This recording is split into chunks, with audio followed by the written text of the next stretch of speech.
What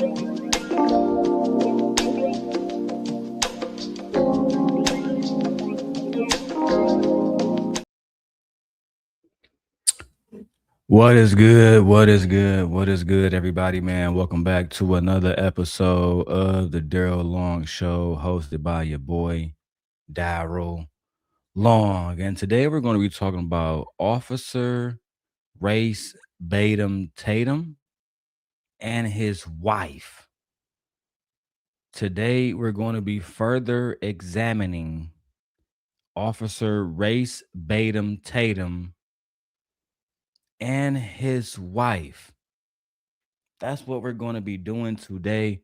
We're going to be breaking it down, and I'm going to show you guys multiple videos that is going to help you guys understand why Race Tatum, why he is the way he is, and why him and his wife think the way they think when we're talking about young black males, no matter if we're talking about Nolan Wells, Carmelo Anthony, right? Cyrus, I think his name is Cyrus Mack, the young man from the Asian shooting, right? And also we have them talking about why black men prefer to be with a white woman. A white woman. Yeah. We're going to have to really go into this today. You feel me? We're going to really have to break down Officer Tatum's wife. So let's go ahead and go into the footage now. So Officer Tatum brought his wife, Karen, or Karen, one of the two, Karen, onto the show to react to biracial couples, right? Interracial couples, right? And interracial couples doing parenting videos. Now, these interracial couples are online basically talking about how they protect their spouses. In this situation, we have a white man with a black woman, and he is saying, I don't lie about my culture. We don't do that. I don't allow white men to call my black woman anything else but a queen, because the black woman is God. You see, this white man understands that the true way to be a good husband is to simp for your wife. It's really just that simple. So Officer Tatum, he don't like that. He don't like that a white man is acknowledging qualities in a black woman that are positive. Tatum don't like that. Right? So him and his wife, they hop on the microphone and they start getting shit popping. Let's go. Lexi and I have, we also don't let our families say anything negative about our spouse's culture. Lexi and I have both stuck up to our families to make sure that we preserve the atmosphere around our children and around our own marriage in general. Yes, stereotypes exist, but we do not overgeneralize in front of our children. Like, subscribe to the channel, hit the bell to get notifications anytime I go live. Like that, we ain't giving you no clout like that. So again, you have a white man. Shout out to you, Vixen. We have a white man saying that he loved his black woman. He said we have a white man saying the black woman is God. Okay? Now, I want you guys to pay attention to how, despite Officer Tatum having a white wife and his children being mixed children, biracial children, by minute 2 of this video, Officer Tatum is going to say that mixed kids are psychologically damaged. By minute 20, right, about 20 minutes into the video, Officer Tatum's white wife is comparing getting pulled over for speeding to talking to black parents about their kids in police encounters, right? She thinks it's the same thing. So I'm going to go through this one claim at a time. What's actually true, what's just grifting and opinions dressed up to make money, And we're going to lay out this racist playbook that these coons have now to make money. Also, we got to talk about how this mentality correlates back to the Nolan Wells family and why Officer Tatum and his wife recently have been attacking Christine Wells. Is that her last name? Christine Wells? Nolan Wells' mother. We're going to break down all of that right now, man. Let's get directly into the video, man. Welcome to the Darrel Long Show, bringing you the best in commentary, vlogs, video essays, and reactions. Let's get into this. I told you we had to talk about this. This biracial couple is online just doing the most. And I don't know if they're doing it for attention or they really believe the stuff that they're saying. Their page is _the Cole Life, and I think their last name must be Cole. But I brought a special guest in here to talk about this because there's nobody better to talk about a biracial children in a mixed couple like my wife, who's white. So welcome to the show. Now, don't forget about this, right? This man has 2 baby mamas. Officer Tatum has 2 baby mamas, and they're both white. They're both white women. I beg your pardon. I beg your pardon. No, I said what I said, Dr. Umar. I said what I said, Dr. Umar. This is a snow bunny demon. Okay? Let's go. So, Wife. welcome to the show, Corinne. Thank you, honey. All right, so let's talk about this a little bit. These people triggered me yesterday because I'm scrolling Yeah, you through. were big triggered. I mean, I'm scrolling through Instagram, and we got biracial kids. Yeah. And when I see people doing stuff like this, it just reminds me of why so many mixed kids are so toe up. They're psychologically Kaepernick syndrome. Damaged. Yeah. The what? Toe up. They're psychologically Kaepernick syndrome. Damn. And that's the first thing that we got to talk about. The Colin Kaepernick syndrome. The Colin Kaepernick syndrome. I want you guys to pay attention to who this white woman specifically is choosing to use as an example of a bad mixed race person, right? So if you think like Colin Kaepernick, you got the Colin Kaepernick syndrome now. And this is a black man allowing a white woman to say this while Colin Kaepernick was fighting for black people and losing his job.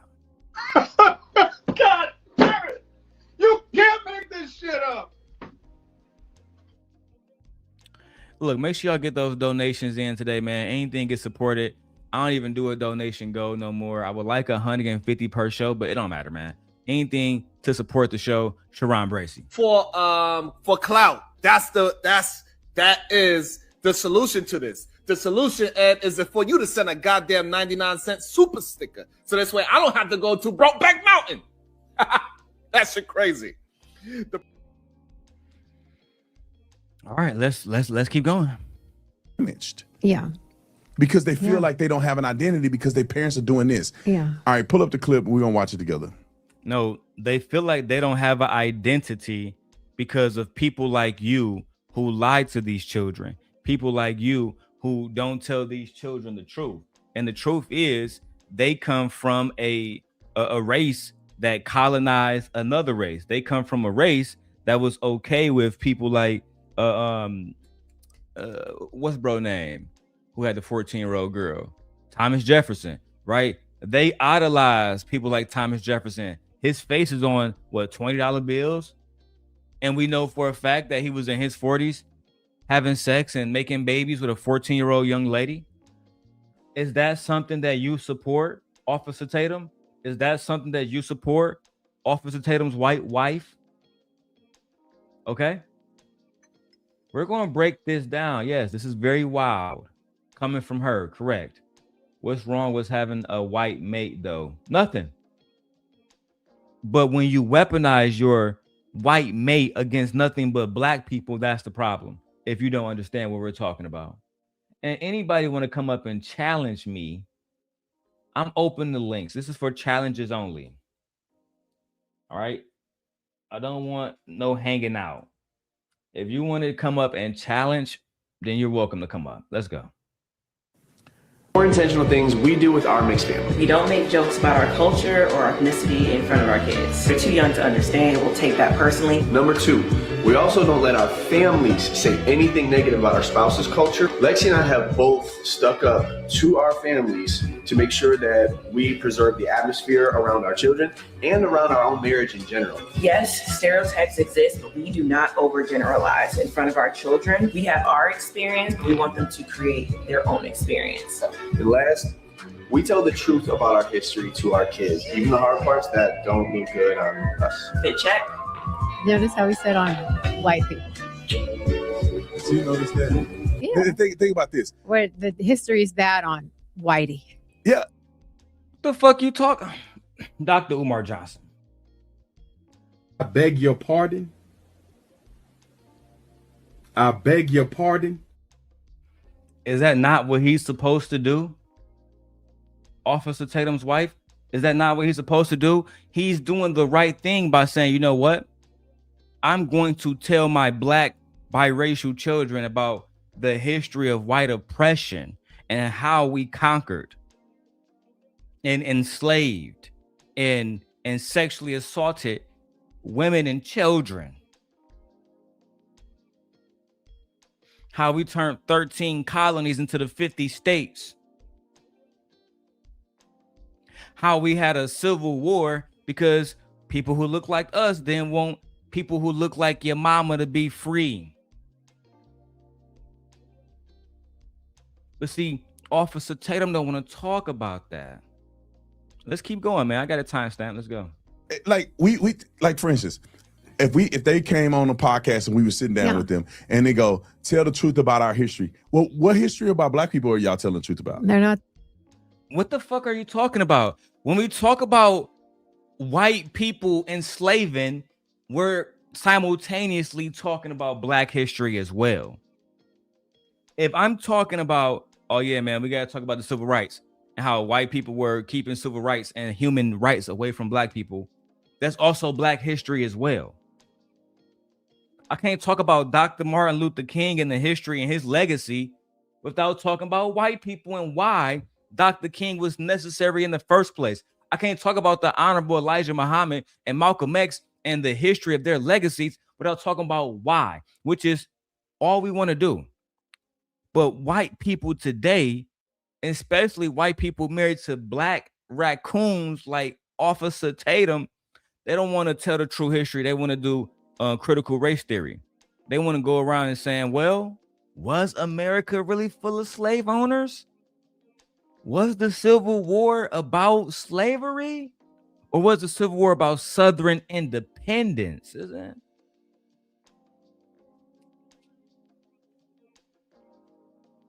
At the end of the day, we will tell the truth about the white man. Talking about FBI crime stats, I guarantee it. They're not talking about people selling dope about. They're not talking about FBI crime stats, I guarantee it. If we talk about FBI crime stats, Mrs. Tatum, and I see you got the Gucci shirt on, right? You profiting off black people. You basically a slave owner now.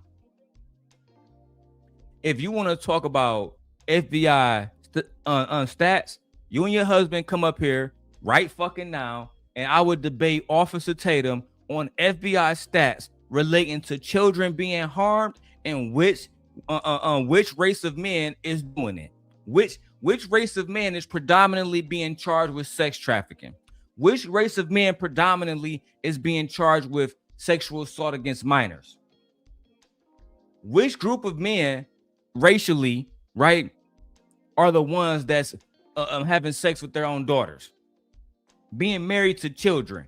Which group of men is that? Because I mean, we can also invite Tim Tebow for this conversation if y'all need to talk to a white man just to even things out. Matter of fact, let me help you. right? Because you want to talk about what? Gang violence? You want to talk about gang violence? Tim Tebow. Court. Yeah, let's go ahead and find that real quick. Yeah. This is the one. This is the one right here. But the problem is that the number now is not 57,000. With all of the work that all of these people and amazing law enforcement agents and nonprofit NGOs are doing all around the world, the number is not 57,000 like we said 2 years ago. It's over 89,000. We are losing the battle, and we are losing. Now tell them that it's white men. Talk to them. The number one offender type is biological fathers, but by far, it is being done by middle-aged Caucasian men. Many, over half of them, college graduates. Many of them are educated, good jobs. This isn't just who we're thinking about. Like they're technical savvy, and I think that it is time that we call them out. Like that. We can't stand by and stand back. Like we have to stand up and say, not only are we not doing our job as men, it's actually the opposite. Instead of being defenders and protectors of our families, we're hurting and abusing. The number one offender type is biological fathers, but by far, it is being done by middle-aged Caucasian men. Where you at? We just upped the ante. Where you at? We got Tim Tebow on record saying that the number one group of men that harm children in America are middle-aged white men. But here we go, Officer Tatum and his white wife is saying that biracial parents only make white people look bad. But they don't talk about black crime. They don't talk about FBI data. Okay, we're going to break down FBI data. Let's keep going. They're not talking about No. people selling dope to their own brothers No. and sisters, No. all the crime that's committed in the inner cities. If we talk about selling dope, I'm here in Chicago. If you want to talk about selling dope, then let's start with Chicago's biggest gangster. Who is his name? His name is not King Von. Chicago's biggest gangster, his name is not Little Dirk. Chicago's biggest gangster is not even named Larry Hoover. Chicago's biggest gangster to this day, name is Al Capone. Who is Al Capone? Who is Al Capone? Let's go figure that out. Who is Al Capone? Since y'all want to talk about drugs and gang violence, let's do it. Al Capone, famously known as Scarface, was one of America's most notorious gangsters. Born in 1899, he rose to power in Chicago, running the infamous Chicago outfit during Prohibition. Capone's empire thrived on bootlegging, gambling, and violence, epitomized by the St. Valentine's Day Massacre. Despite his ruthless reputation, he was ultimately brought down by tax evasion charges and spent time in Alcatraz. Released in 1939, Capone's health declined due to syphilis, leading to his death in 1947. His legacy remains a symbol of the Prohibition-era's criminal underworld. Al Capone, famously known as Scarface, was one of America's most notorious gangsters. Born in 1899, he rose to power in Chicago, running the infamous Chicago outfit during Prohibition. Capone's empire thrived on bootlegging, gambling, and violence, epitomized by the St. Valentine's Day Massacre. Despite his ruthless reputation, he was ultimately brought down by tax evasion charges and spent time in Alcatraz. Damn. Released in 1939, Capone's health declined due to syphilis, leading to his death in 1947. His legacy remains a symbol of the Prohibition-era's criminal underworld. Al Capone. Interesting. So y'all want to talk about everybody else except the mob. I hate it when Anton do it. I hate it when y'all do it. And people saying, well, the mob don't exist no more. That was in 1947. He was a goofy. You a goofy. If you believe that the mob don't exist no more, you's a goofy. They run every major city, not just Las Vegas, They run Detroit, right? You never heard of Jimmy Hoffa? Y'all never heard of Jimmy Hoffa? The legendary fucking mob member that went missing in Detroit. They couldn't even find that nigga body. They couldn't even find that nigga body. Stop it. If we're gonna talk about drugs, go back to what Frank Lucas said. Frank Lucas directly told y'all he couldn't even get drugs from the mob. He had to go directly to Vietnam. That's how tight-knit them niggas was in New York City, and racist, if we're being honest. If you don't believe me, before you go talk to him, go talk to Bumpy Johnson. Go dig that nigga up. Ask him about his dealings with the Dutchmen. It wasn't even just the Sicilian niggas and the Italian niggas. You got the Dutch mob too. That was Bumpy Johnson's biggest situation. That situation got so fucking out of line that Poli Castellano had to pay the Dutchman's own men to go against him because Bumpy Johnson basically had a strong arm on Harlem. And they wanted Harlem because that was where all the black excellence was. That's where all the black money was. The black actors, the black singers, the ones who had brand new Ford Model T cars. That's what they was. But they don't, y'all forget that history. You can't talk about the history of Chicago without talking about these niggas. But you know what? Let's continue with the racist shit, because I know that's what some of y'all are here for. Some of y'all don't care about genuine conversation. Y'all just care about bullshit. Let's go. No. The murder rate in the inner cities. No. How black people commit way more crime than anybody else. No, they're talking about white people racist. Right. They're not talking about how black people also own slaves. Right. And all. Oh my fucking God. Sometimes I wish I can take somebody like Tatum, throw him back there. Throw him back there and talk this same talk. Throw him back there. Right? As a matter of fact, I want to put Tatum on the Amistad, right? With all the slaves. But he gonna be the lone one to say, hold on, I'm a slave owner. And see what happened to you. And your wife for being married to one of y'all. And your children. Matter of fact, take the whole family back then, right?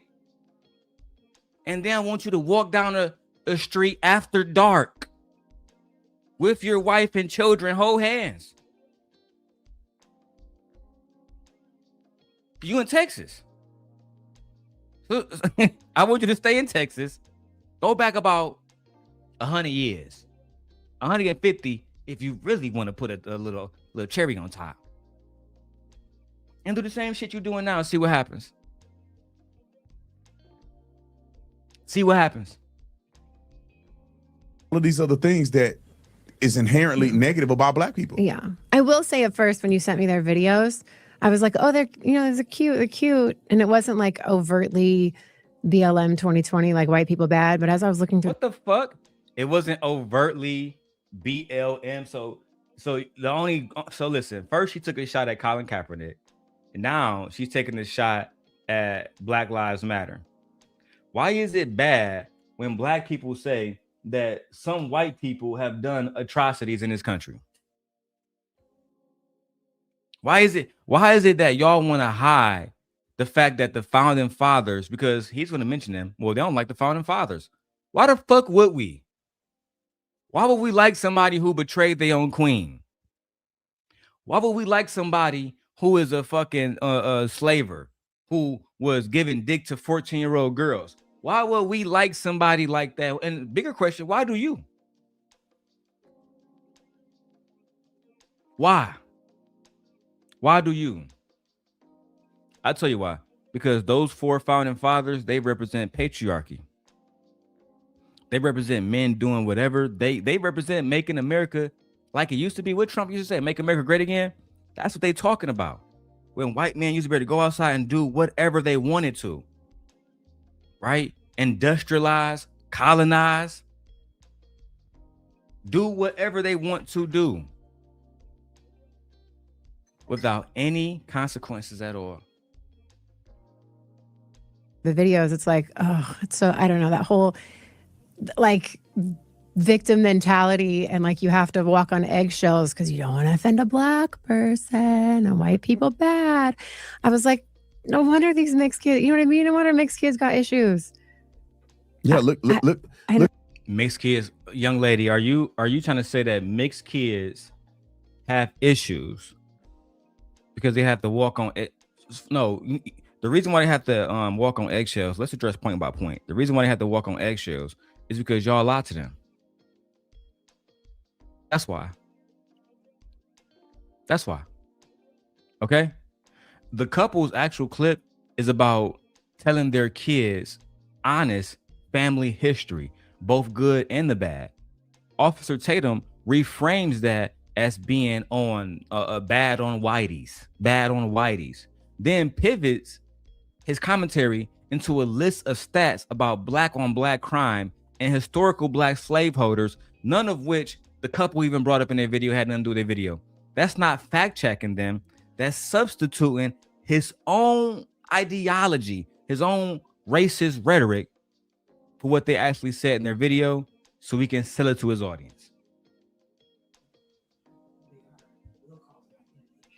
And exactly.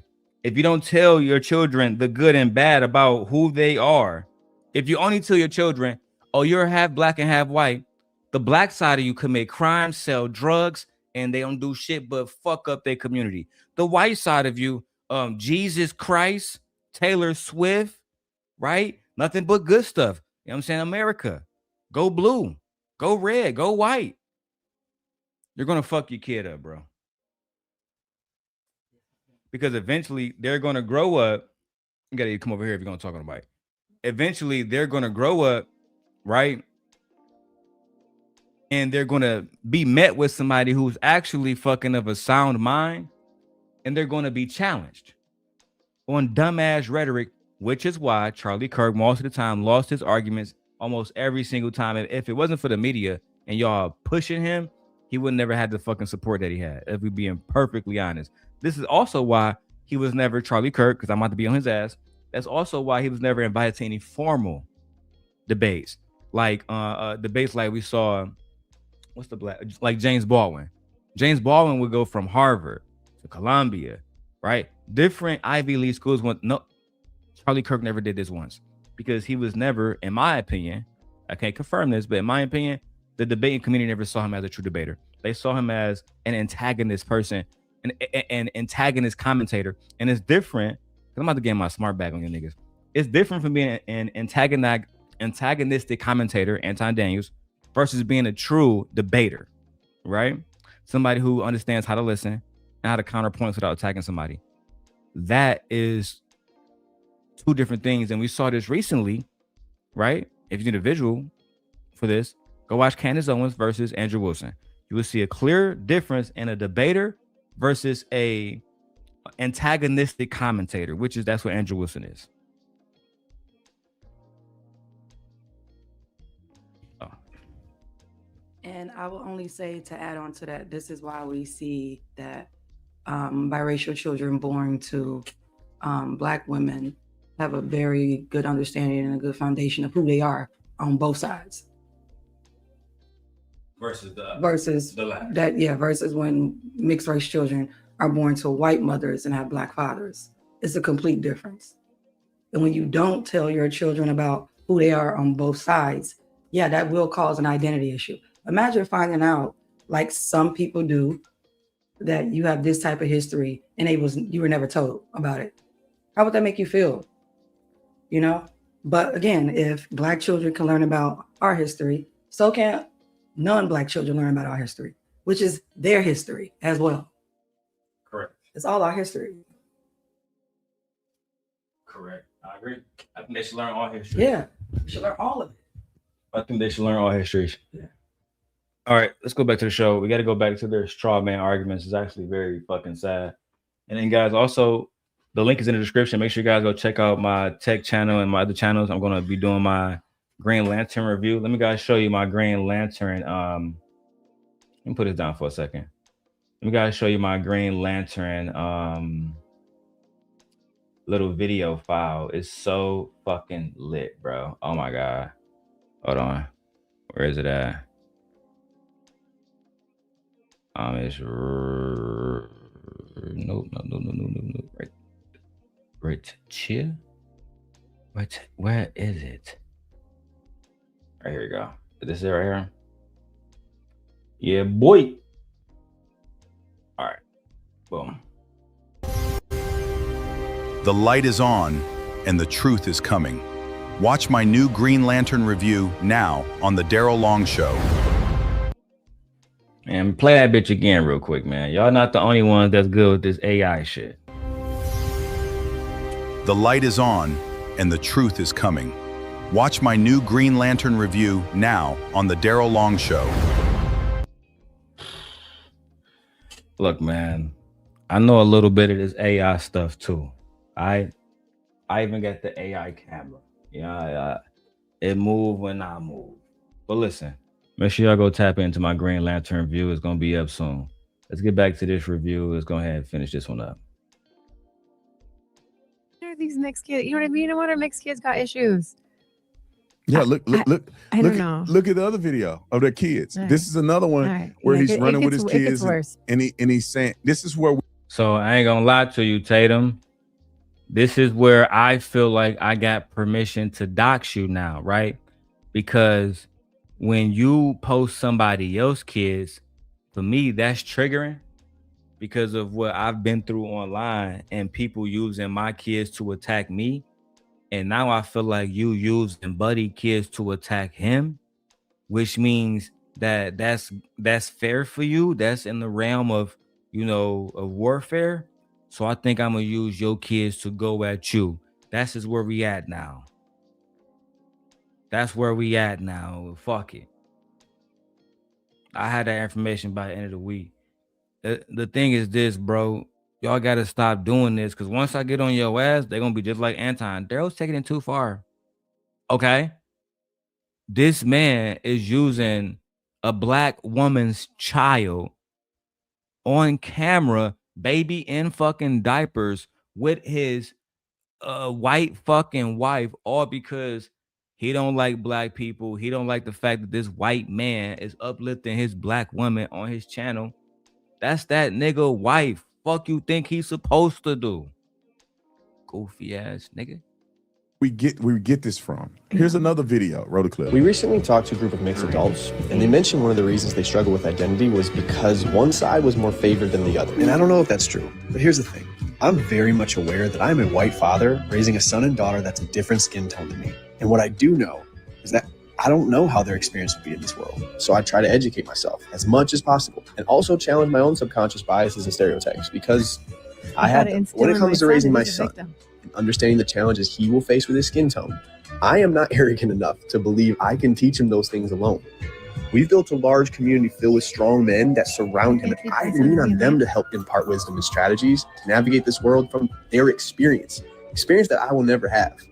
And as a father, I have to be humble enough to know I don't have all the answers, and also educate myself so that my son always knows I'm going to be right there beside him every step. Now, think about this. First of all, Brandon. What he says. Shut up. First of all, that was a beautiful fucking video.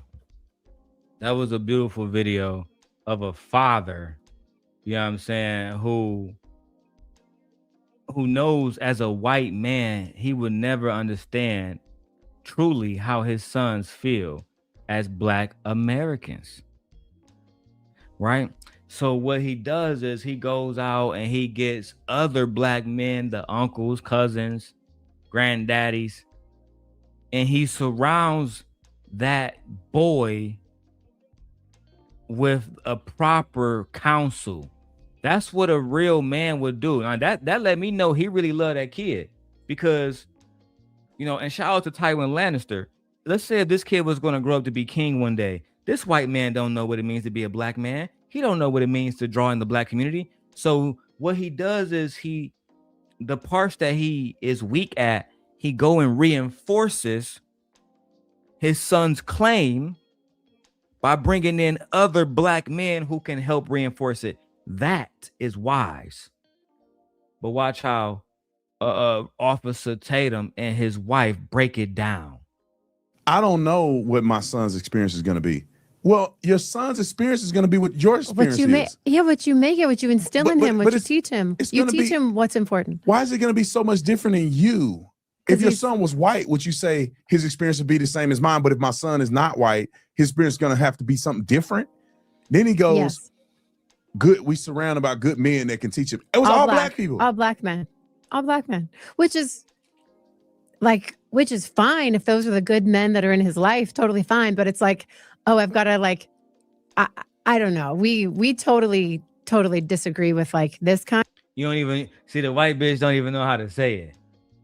I don't know. I don't know what the fuck to say about that. It was all black men. All black men. All black men. And it's just, I don't know. No, bitch, you do know. And I called your wife a bitch. Step to me. I'm in Chicago. At the end of the day,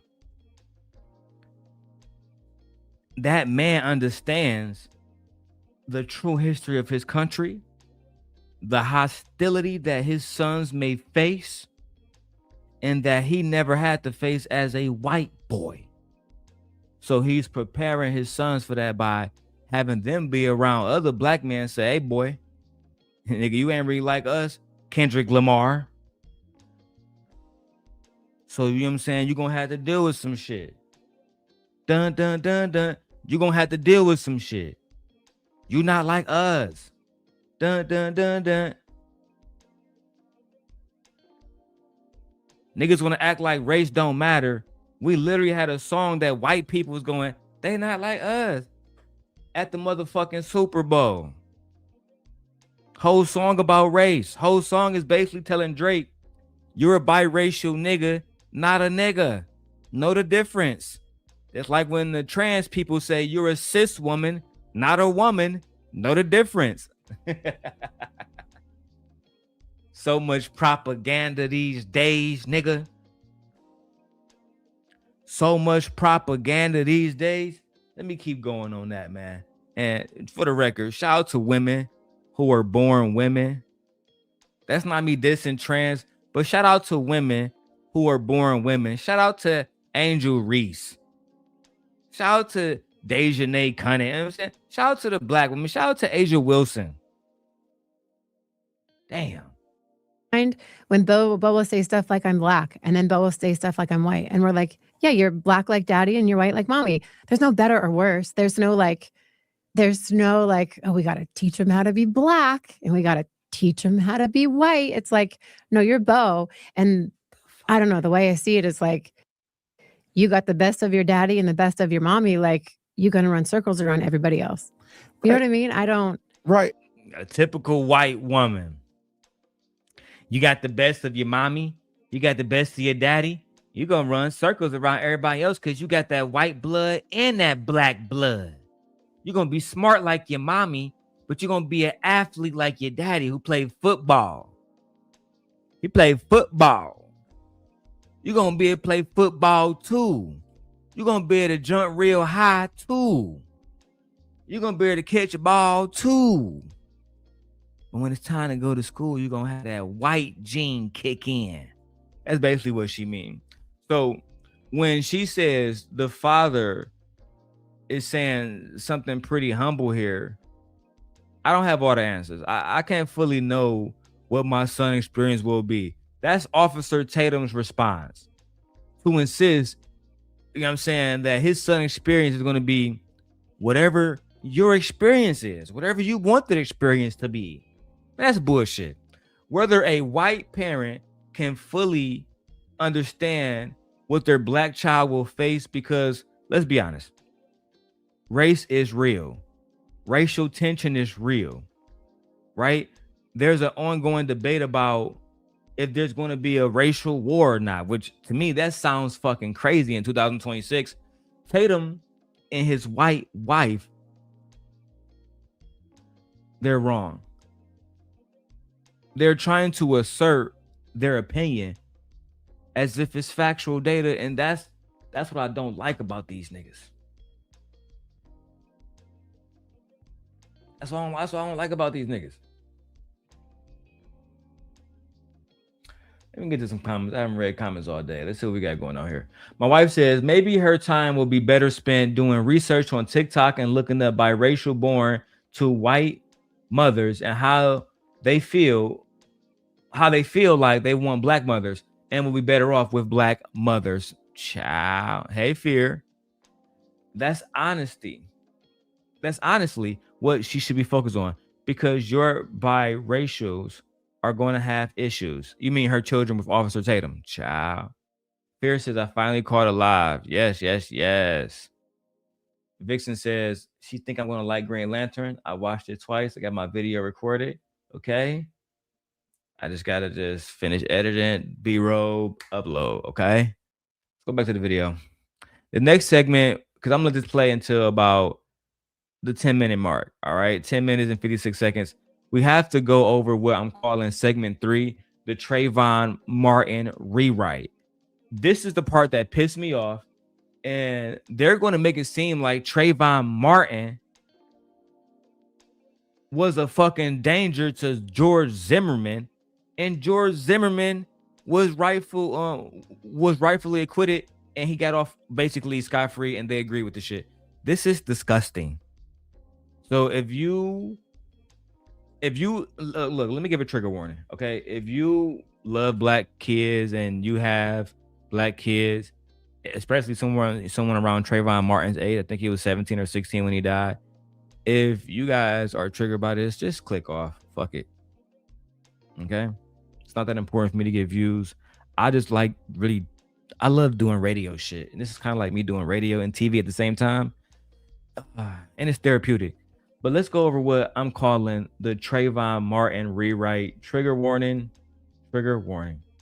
And also it's very interesting because there's a few more clips they gotta play. Yeah, it's a few more clips, but it's very interesting because you don't create things that are not there subconsciously. Right. Yeah. Our kids have experiences with both sides of the family equally. Like I don't think Bo is like, my grandmother's black on my daddy's side, and it's Grandma Brenda, Grandma Carol, my daddy, your daddy. He hugs, he loves. Everybody's the same. Nobody's even talking about. This cousin's, this cousin's black, this cousin's Mexican. We don't give a fuck about what happened in your family. I know I said I was gonna stop at 10 minutes. I still got my timestamp. Fuck it, I gotta get in here. Kind of a little bit drinking, a little bit of wine, a little bit of Red Bull, a little bit of everything. But the whole point is this. We don't give a fuck about what happened in your family. We know that racism exists. I live in Chicago right now. Every time I meet a Chicagoan, you know what they tell me? Man, Chicago is the most segregated city in the world. Let's find out why. Because I'm pretty sure I can bring my wife in here as a Chicagoan. She could tell me why. And I might start a series when I go and ask people why they believe Chicago is the most segregated city in the world. I might actually start that segment.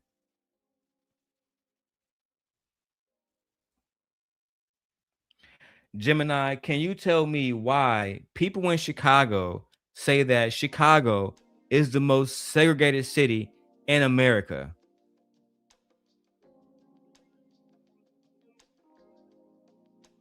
People describe Chicago this way because of systemic housing segregation built through decades of deliberate policies and sharp neighborhood divides. Key drivers include racial covenants and redlining. During the Great Migration, real estate boards and banks legally blocked black residents from buying in white areas, confining them to the Black Belt while denying loans to non-white neighborhoods. Infrastructure and public housing. Urban planning projects like the Dan Ryan Expressway and high-rise public housing clusters created literal physical borders between Black, Latino, and white communities. Sharp geographic divides. While the city as a whole is racially diverse, roughly equal parts, Black, Latino, and white, individual neighborhoods remain largely homogeneous, with the north side predominantly white, the south side predominantly Black, and parts of the west-southwest sides predominantly Latino. That's my experience. I go downtown, anything north of downtown, mostly white. Go anything south of downtown, mostly Black. Go anything west of downtown, near Midway and all that shit, Mexicans. That's the facts. So you want to act like we're like, sometimes I feel like we're living in the same time that Dr. King and them was. It's just this shit is more hidden, but it's not hidden at the same time because every Chicagoan feels that shit. That's why they don't want to do certain business deals in the South Side. That's why the Obama Center is such a big deal, having something so grand, so clean, so community oriented on the South Side where all the black people are. Child. Like, it's just people are people. All right, let's play another clip. We got This Mexican. This like it's just people are people. I wish it was that way. White woman. I wish it was that way. But it's not. It's not.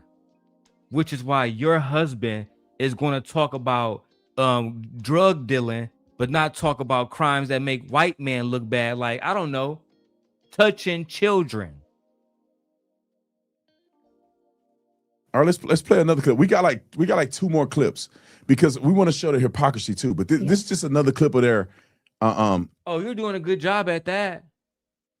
You're doing a wonderful, splendid job at showing the hypocrisies that you have.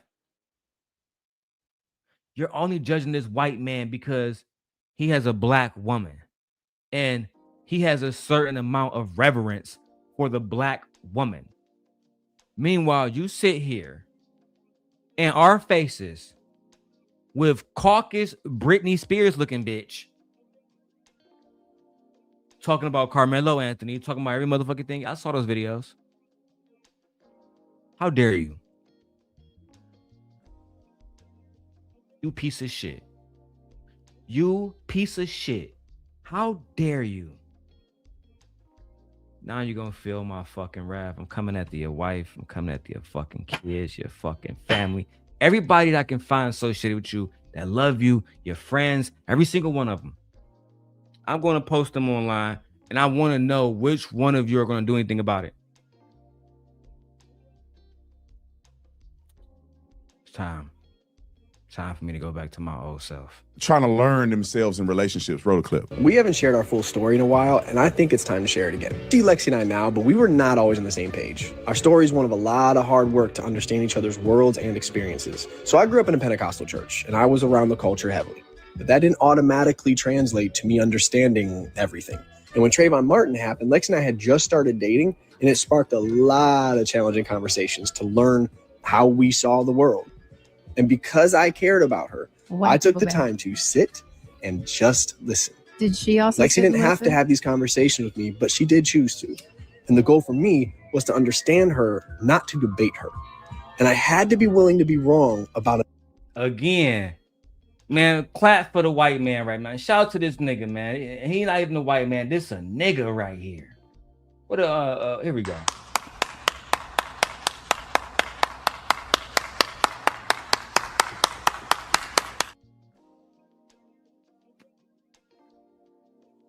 He said that when he first got with his shorty, the Trayvon Martin situation happened, and he didn't be a typical white man and try to talk about how, George Zimmerman, fuck that nigga, right?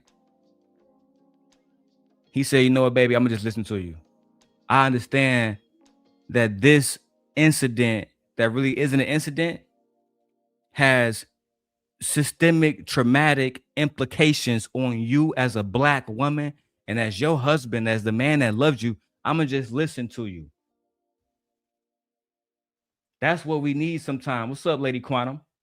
That's what we need sometimes. We need allies, true allies, not allies. You know, this white man is more of a real husband to his black wife than Officer Tatum white wife is a good wife to this black man. Because if she was a good wife, she would say, honey, why you on this bitch shucking and jiving? But she support the racist goofy shit. Now let's get into this shit. Let's get to it. A number of things. Changing my perspective of society and the way things work was not easy. And processing what my role is in that society was not easy at all. But we committed to getting on the same page before we got married. So let's set the record straight. Empathy is not weakness. I'm going to say this too. Most times when I see them white dudes with a black woman, nigga, they be bad. I was downtown Chicago, and everybody know when I'm doing Lyft, I film it, right? I film all my rides the whole time I'm out there. Nigga, I saw this white dude with a black woman. I thought she was Meg Thee Stallion, nigga. She was, nigga. These white boys are learning how to take good care of a black woman. They're learning how to show emotional discipline. The link is pinned in the chat, man. Dusty, if you want to come up, man. If any of my white brothers want to come up, I'll drop the link right now. And that's really Flow State. I'm going to get that nigga a wrench, man. That's my nigga. Learning to process pain is not weakness, and covering your spouse is not weakness. And if you see that differently, you might just be ignorant. Facts. You learning to before we got married. So let's set the record straight. Empathy is not weakness. Learning to process pain is not weakness, and covering your spouse is not weakness. And if you see that differently, you might just be ignorant. And that made me think about Charlie Kirk. Remember Charlie Kirk said that goofy ass shit? Empathy is a weakness, man. I don't fuck with empathy. Sometimes, a certain amount of people in our country might have to get knocked the fuck off to maintain national security. You get what I'm saying, buddy? No, dog. You won't hold shit. You feel me? And I'm still got to cover that Tyler Robinson case. Let's go, man. I'm almost at the timestamp. Fuck. Now listen to Officer Tatum and Officer Tatum's wife commentary about Trayvon Martin, a motherfucking child who was walking down the street with an Arizona bottle and a pack of Skittles, minding his business in the state of Florida, going home back to his parents, only to be gunned down by a piece of shit named George Zimmerman, who I understand is a homeless ass piece of shit now. What's up, my brother? Welcome to the man. Just passing through, and then apparently I'm getting distracted from what we're gonna work on now. Let's do this. Yeah, man. I've you know how I get down. I don't really like. I stopped showing people whys and shit, but bro, he brought it on himself, bro. You know what I'm saying? I came in right as I heard you say that, and I told you last time we talked. I said, I don't get why everybody gets so wound up at you. Because I hadn't really seen it. You seem reasonable to me, but it sounds like you might be on the warpath again. I actually have a script because I made sure I carefully curated the segments, and I knew that this Trayvon Martin part was coming up.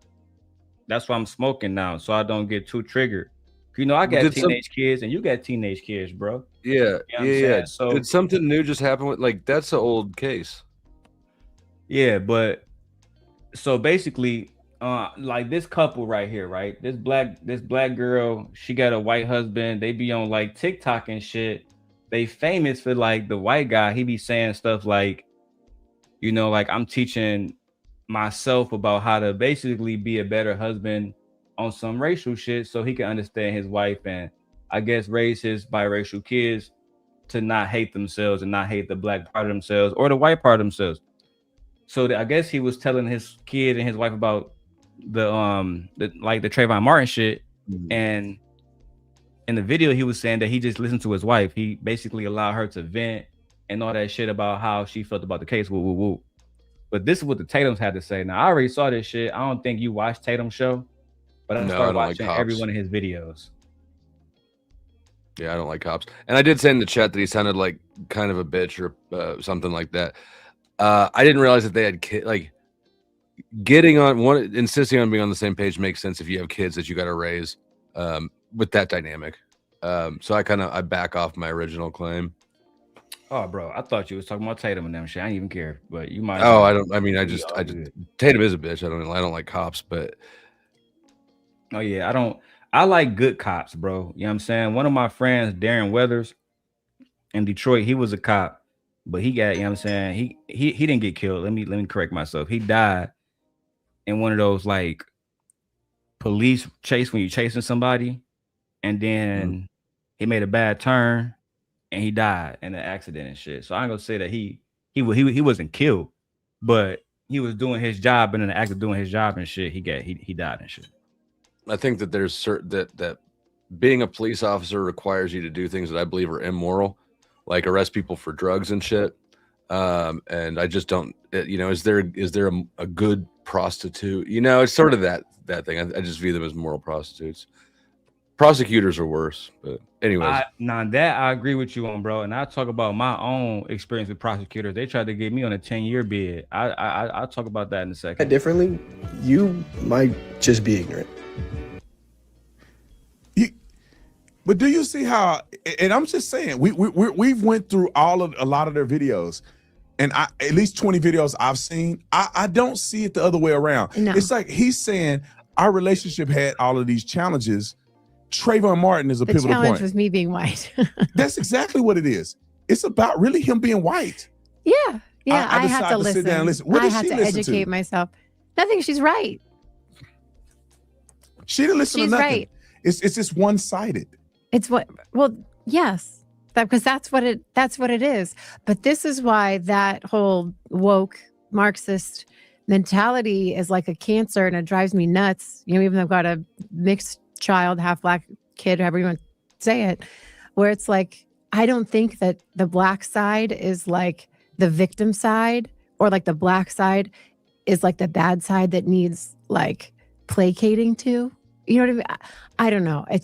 It's like your kid's going to be a victim if you tell them they're a victim, and your kid's going to say, you know what I mean? Like some things are innate, right? Like Bo's athletic ability, his high twitch muscle fibers. You know what I mean? Like, let's be honest. There's a reason why there's, you know what I mean, more black athletes.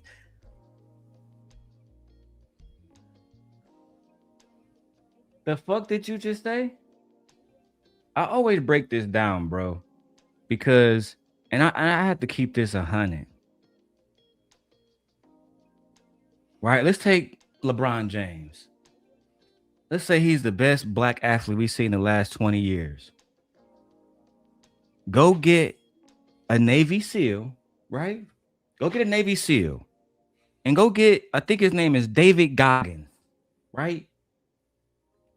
And see who is better in shape. It has always been my opinion that because white men predominantly in the country own most of the businesses, et cetera, and predominantly participated in the military and all of the businesses that outfit the military, they don't have no need to go throw balls. They don't have no. That's need. actually a really interesting perspective that I hadn't thought about. That culturally, there's different directions that physically elite members of the race will take. I hadn't considered that. Even we think about it on a micro level, right? In Detroit, Say that again. About all the businesses owned. You think about all the Ford motor companies, all the little Lincoln dealerships, all the Audi dealerships. All those are non-owned black-owned businesses. So they, I would believe their children have an obligation down there to carry on a lot of those businesses, right? But in the black community, it's the exact opposite. Fathers are more than likely workers. They're more than likely laborers. I mean, I don't know that I think that there's a lot of like being an athlete is a lot more prestigious job than inheriting your dad's, you know, dealership. But regarding the military stuff, I do think that with white people, there's a lot more culture of my grandpa served, my dad served, now I'm going to serve. And maybe I'm wrong. I don't know. I was never in the military because I don't really like authority, but I put it like this, right? I bought my truck at Gillespie Ford here in Gurney, Illinois. Gillespie Ford is a family-owned, operated Ford business. They've been operating for like the last 70 years, bro. They hire over, I think they say over like 600 people, bro. You feel me? Dealership. That ability to put people in positions where they're making. I had met a young man because I went up there to get my tires, and it was petty. I could have went to the gas station, but I had like a low air in my tire. Fuck it. Right. I went to the dealership, said I need air in my tires, bro. Young man was 19, making like 72,000, bro. Was he a salesman? Just working for Ford.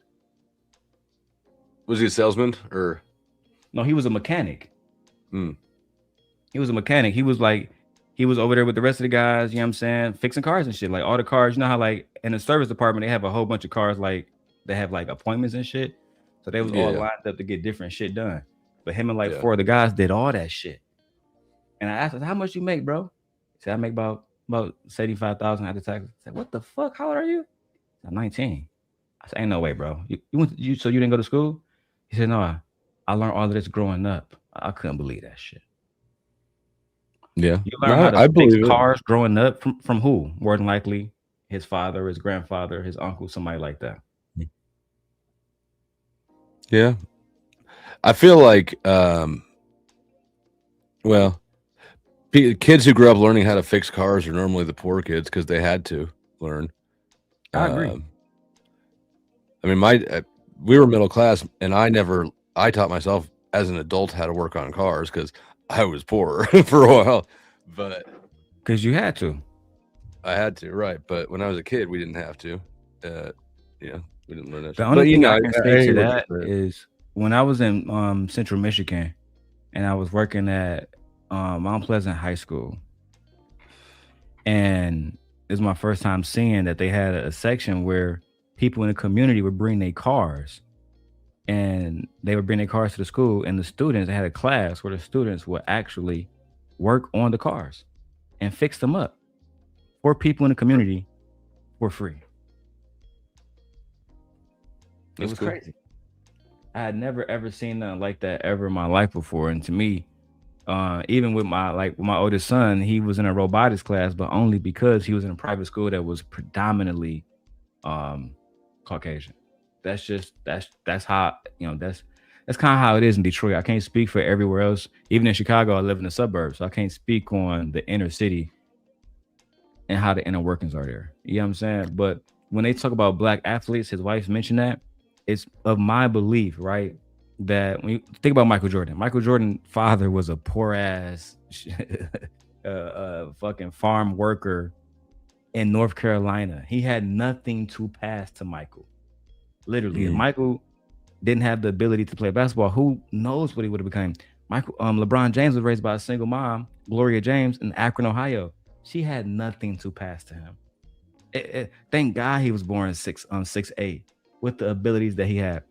But when you look at somebody, there's other individuals in the NBA that's different, right? Look at JJ Redick, who I love, who I personally think I think JJ Redick is the best NCAA player of all time, but that's debatable.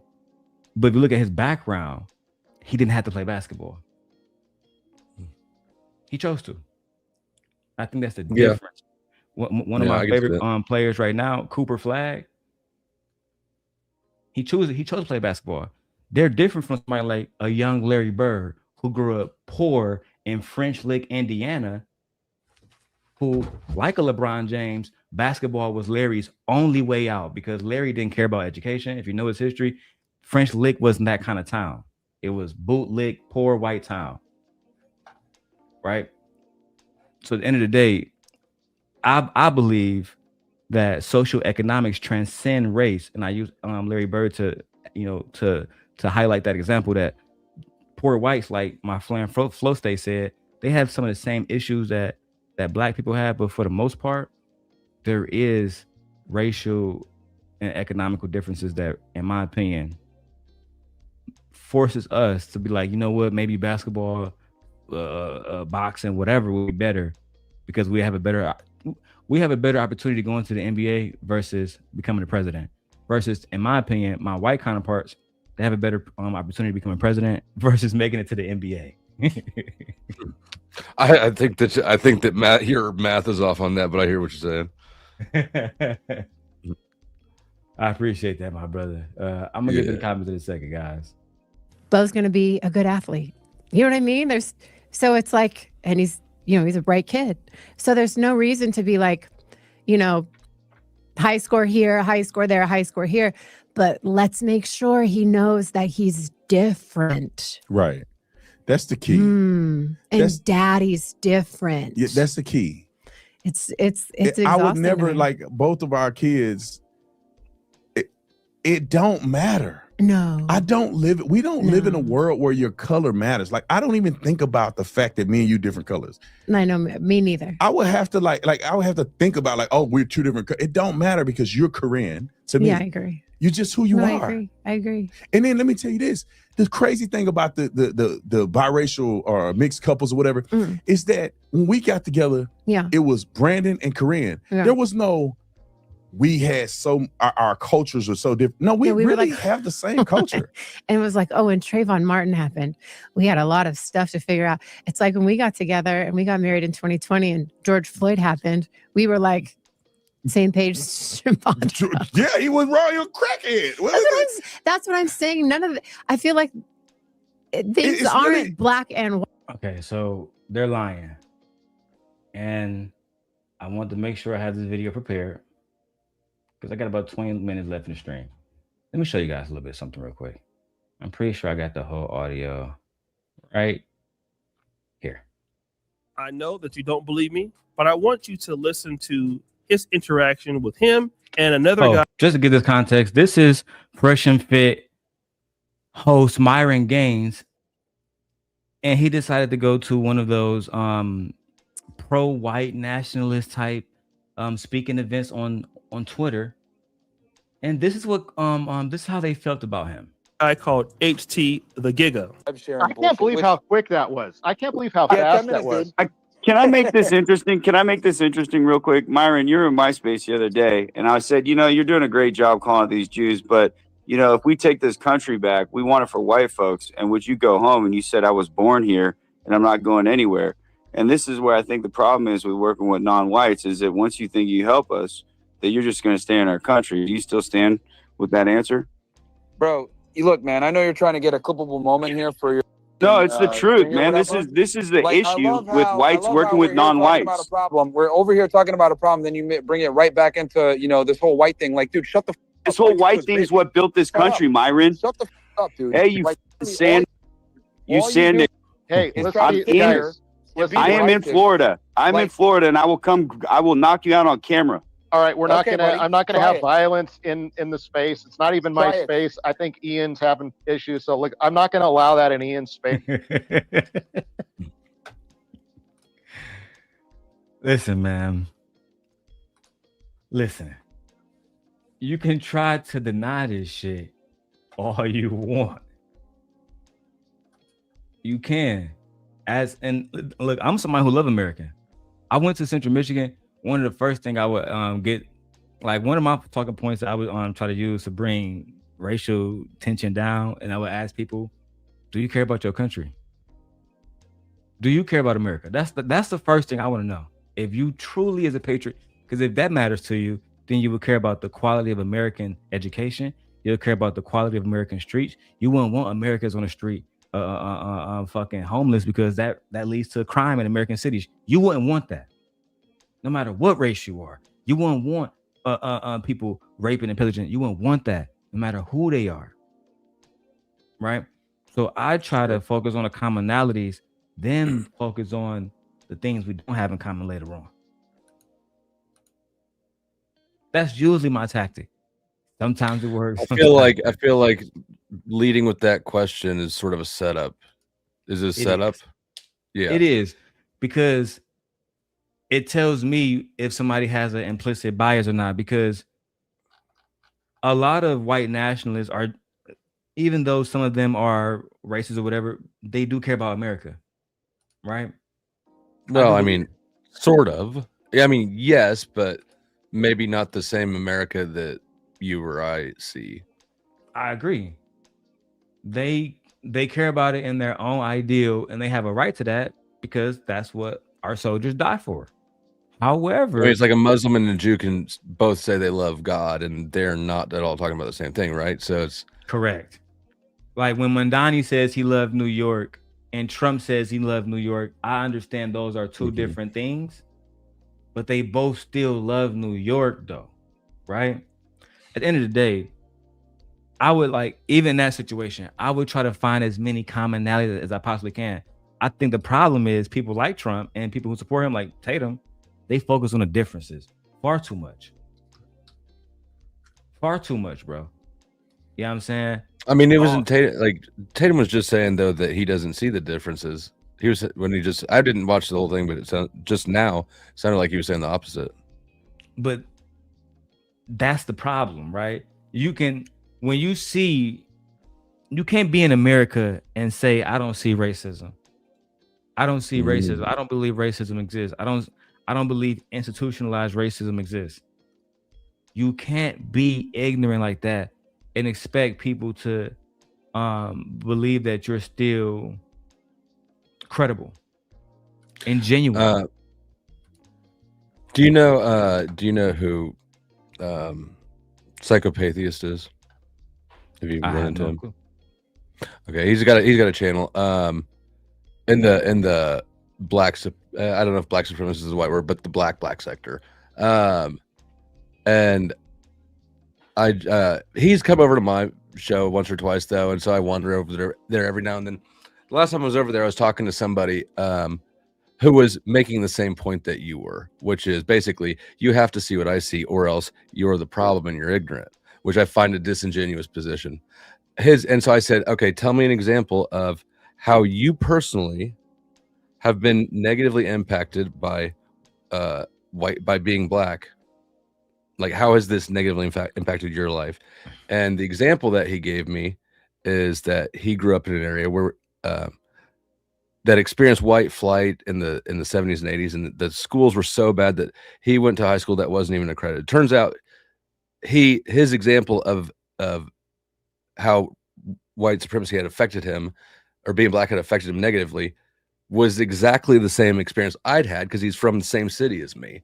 It wasn't a good example at all. The only person who could relate to his example of having been victimized by being black is the only white guy on panel. I disagree with your take on this. I think that, I don't think that you have to see it, or else you're ignorant. I think, well, for one, I think that what happened with the person that you're describing is about social economics, right? That's why I used the Larry Bird situation. A poor white person like Larry Bird grew up under his father, Joe Bird. If you don't have revenue, right? Larry Bird grew up worse than Big Meech's son, right? Because of the economic differences. But the thing about it is this, is if because like, let's say French Lick, Indiana, Big Meech wouldn't be able to even walk outside after sundown, right? We can use basic things like that, right? In certain towns, let's go back to like Mississippi, Nolan Wells, which is why people keep bringing up their history. Sundown towns was infamous. That is just one difference. A poor white person can still walk down the street. A poor white person can still vote. And even if we take it to, because let's say that's the arguments of yesteryears, what about today? In our opinion, let's look at the situation that they were talking about, George Zimmerman and Trayvon Martin, unarmed, right? Because they talk about gangsters, they talk about thugs. That's what we're supposed to represent. But Trayvon Martin represented none of that. He was an unarmed young black man, but he was still demonized in the media. And the person that killed him on video, on audio, right? Screaming for his life. I still remember to this day, begging, help, help, help. Nobody helped him. But George Zimmerman received help. Millions of dollars in donations after he squeezed the trigger and used the stand your ground law, saying that he was in danger, and anybody with common sense knew he wasn't, which told us it was just a public lynching, right? But they're reframing that like it was anything else but that. Yeah, I think that Zimmerman was in the wrong. I disagree that this is proof of, anything other than people are fucked up and the justice system is fucked up, and it's always going to get things wrong, right? But try, like, and I don't remember that case as well, but the what's the one in Texas just now with the stabbing, right? Austin Metcalf, Trayvon. Right. I think that we, the public, are responsible for, I don't think that there was a racial element in that. I think it became racially sensational. I mean, as far as a motivating factor, obviously there was different races, but I don't think that the incident probably was caused by that at all. I think that the injustice of the massive sentence that he got was due after the fact to the way that the narrative spun it into a political, racial sort of bullshit story. And I think that it removed the ability of a kid to get justice who happened to be black. So I think that there's a lot of self-fulfilling prophecy. I think that there's adults who are immature and put their own baggage into other situations, and so then deprive the people in that situation of the ability to actually have maybe a little more level-headed thing. But I think that I don't see uniformity, or I just feel like we get race baited sometimes, for sure, but it's all interpretation, right? I got my house when my story when I got rated 3 times in 1 month. If I were black, I mean, how many people do you know have been rated 3 times in 1 month? If I were black, I could see how that would be easy to blame that as the thing. Fair enough. That might be the thing in a certain situation, just not in yours. And as far as like as far as addressing it as well, some people when the law is fucked up, I think that's an oversight, right?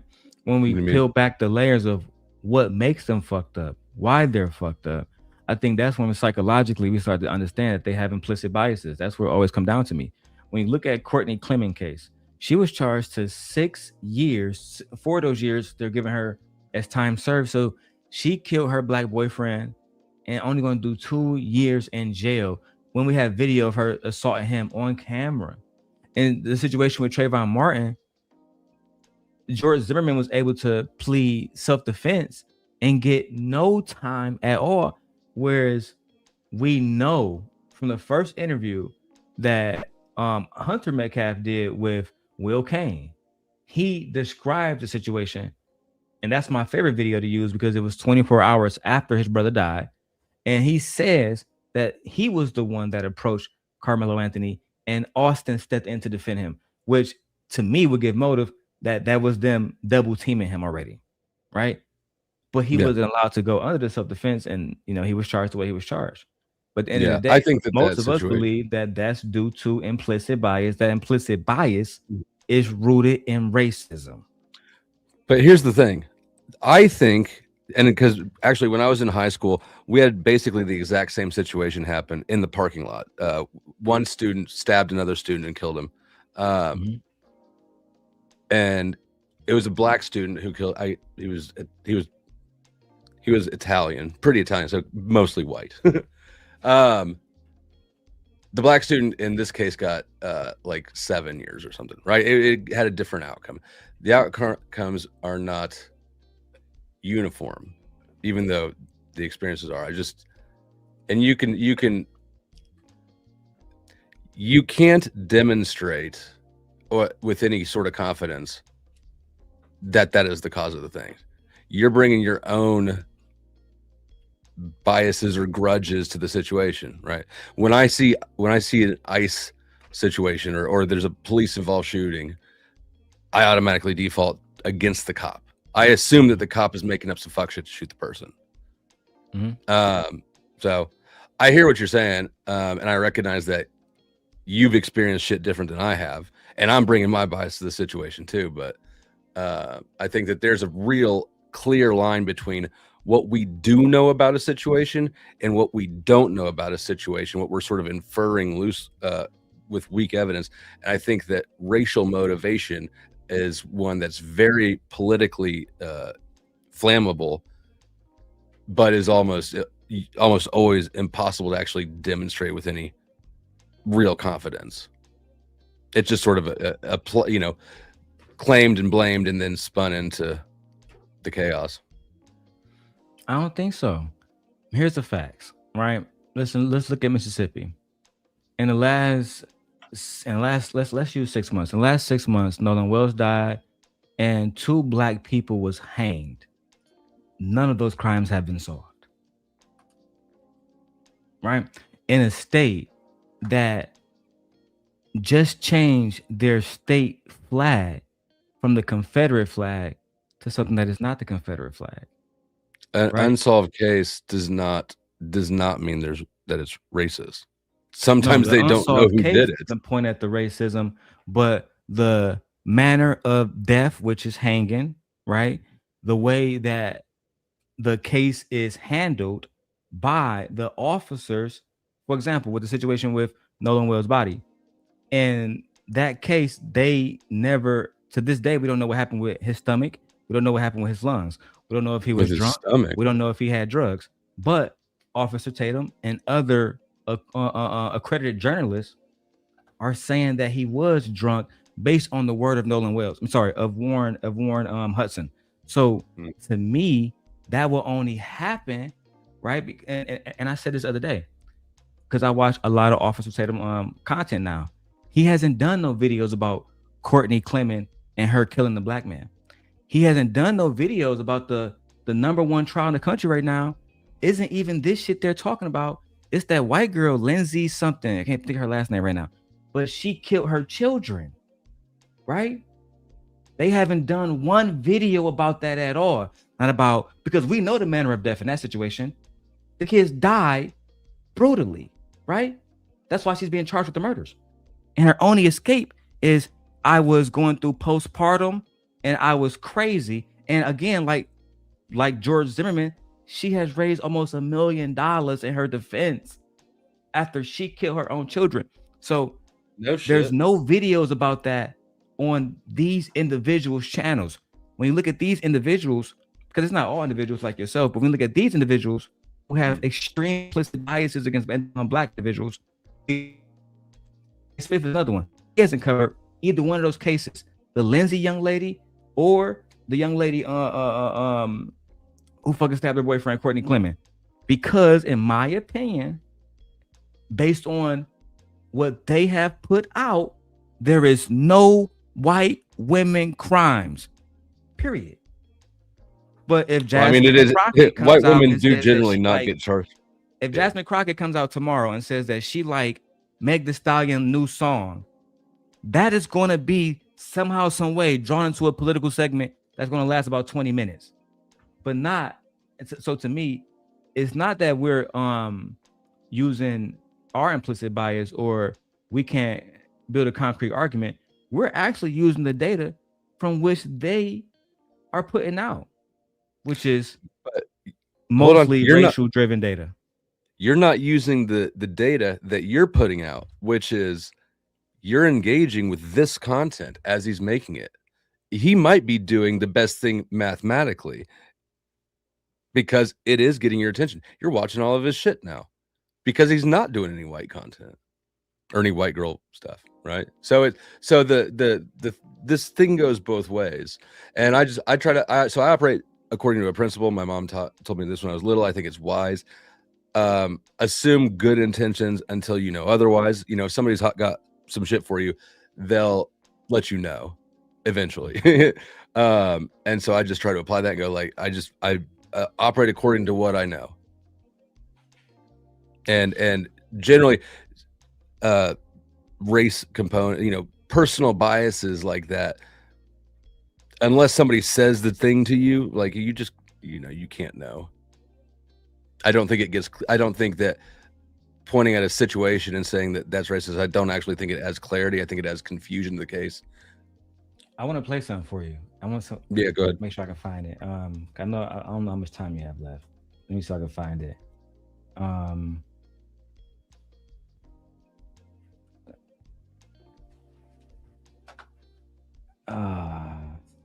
I want to make sure I find the exact clip, right? So let me have Gemini do it for me. Gemini, I'm looking for James Baldwin clip where he talked about how he don't know if he can prove that somebody's racist. He can only talk about the difference between the textbooks that they give the white kids to the black kids. Help me find that video, please.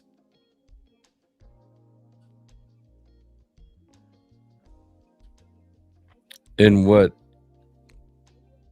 school? Like, how is that possible? I'll help you. Okay. Here it is, right here. Dick Cavett. Perfect. So now I need to open this on my YouTube channel. Give me 1 second. I'm gonna show you this. James Baldwin on Dick Cavett. I haven't watched a Dick Cavett show in quite some time. Do you know Dick Cavett? No. He was In the 12-minute one? Perfect. Oh, damn, the Tupac murder trial's going on right now. That is seems like true. it should be the biggest trial in the country. What's that? Isn't it? Yeah, that is true. They're trying to get Keefe D on that trial. I think they're going to be unsuccessful. So this was a conversation between Paul Wise and James Baldwin. James Baldwin being the legendary writer, and Paul Wise, if you guys don't know who he is, he was a Yale professor. I think he passed away now. But well, they both, I think all three of these guys are dead, to be honest. But let's watch it. I'd like to add someone to our group here. Professor Paul Weiss, a Sterling Professor of Philosophy at Yale. And I guess I don't, yes, I do have a copy of the book that he recently wrote with his son, one you may have read about in Time magazine, called Right and Wrong. It's a dialogue between father and son. His son is here and will be out later. He's a lawyer. And Mr. Weiss is, did I mention this? Sterling Professor of Philosophy at Yale. You've seen him on the show possibly before. He's the most interesting teacher I had at Yale because he was, he didn't lecture. The class was fluid. He I'm going to get the timestamp. BRB. Answers questions as they're fired at him. And I'd like him to meet you if you haven't met him yet, and to meet Mr. Baldwin and Phyllis Newman. And here's Dr. Paul Weiss.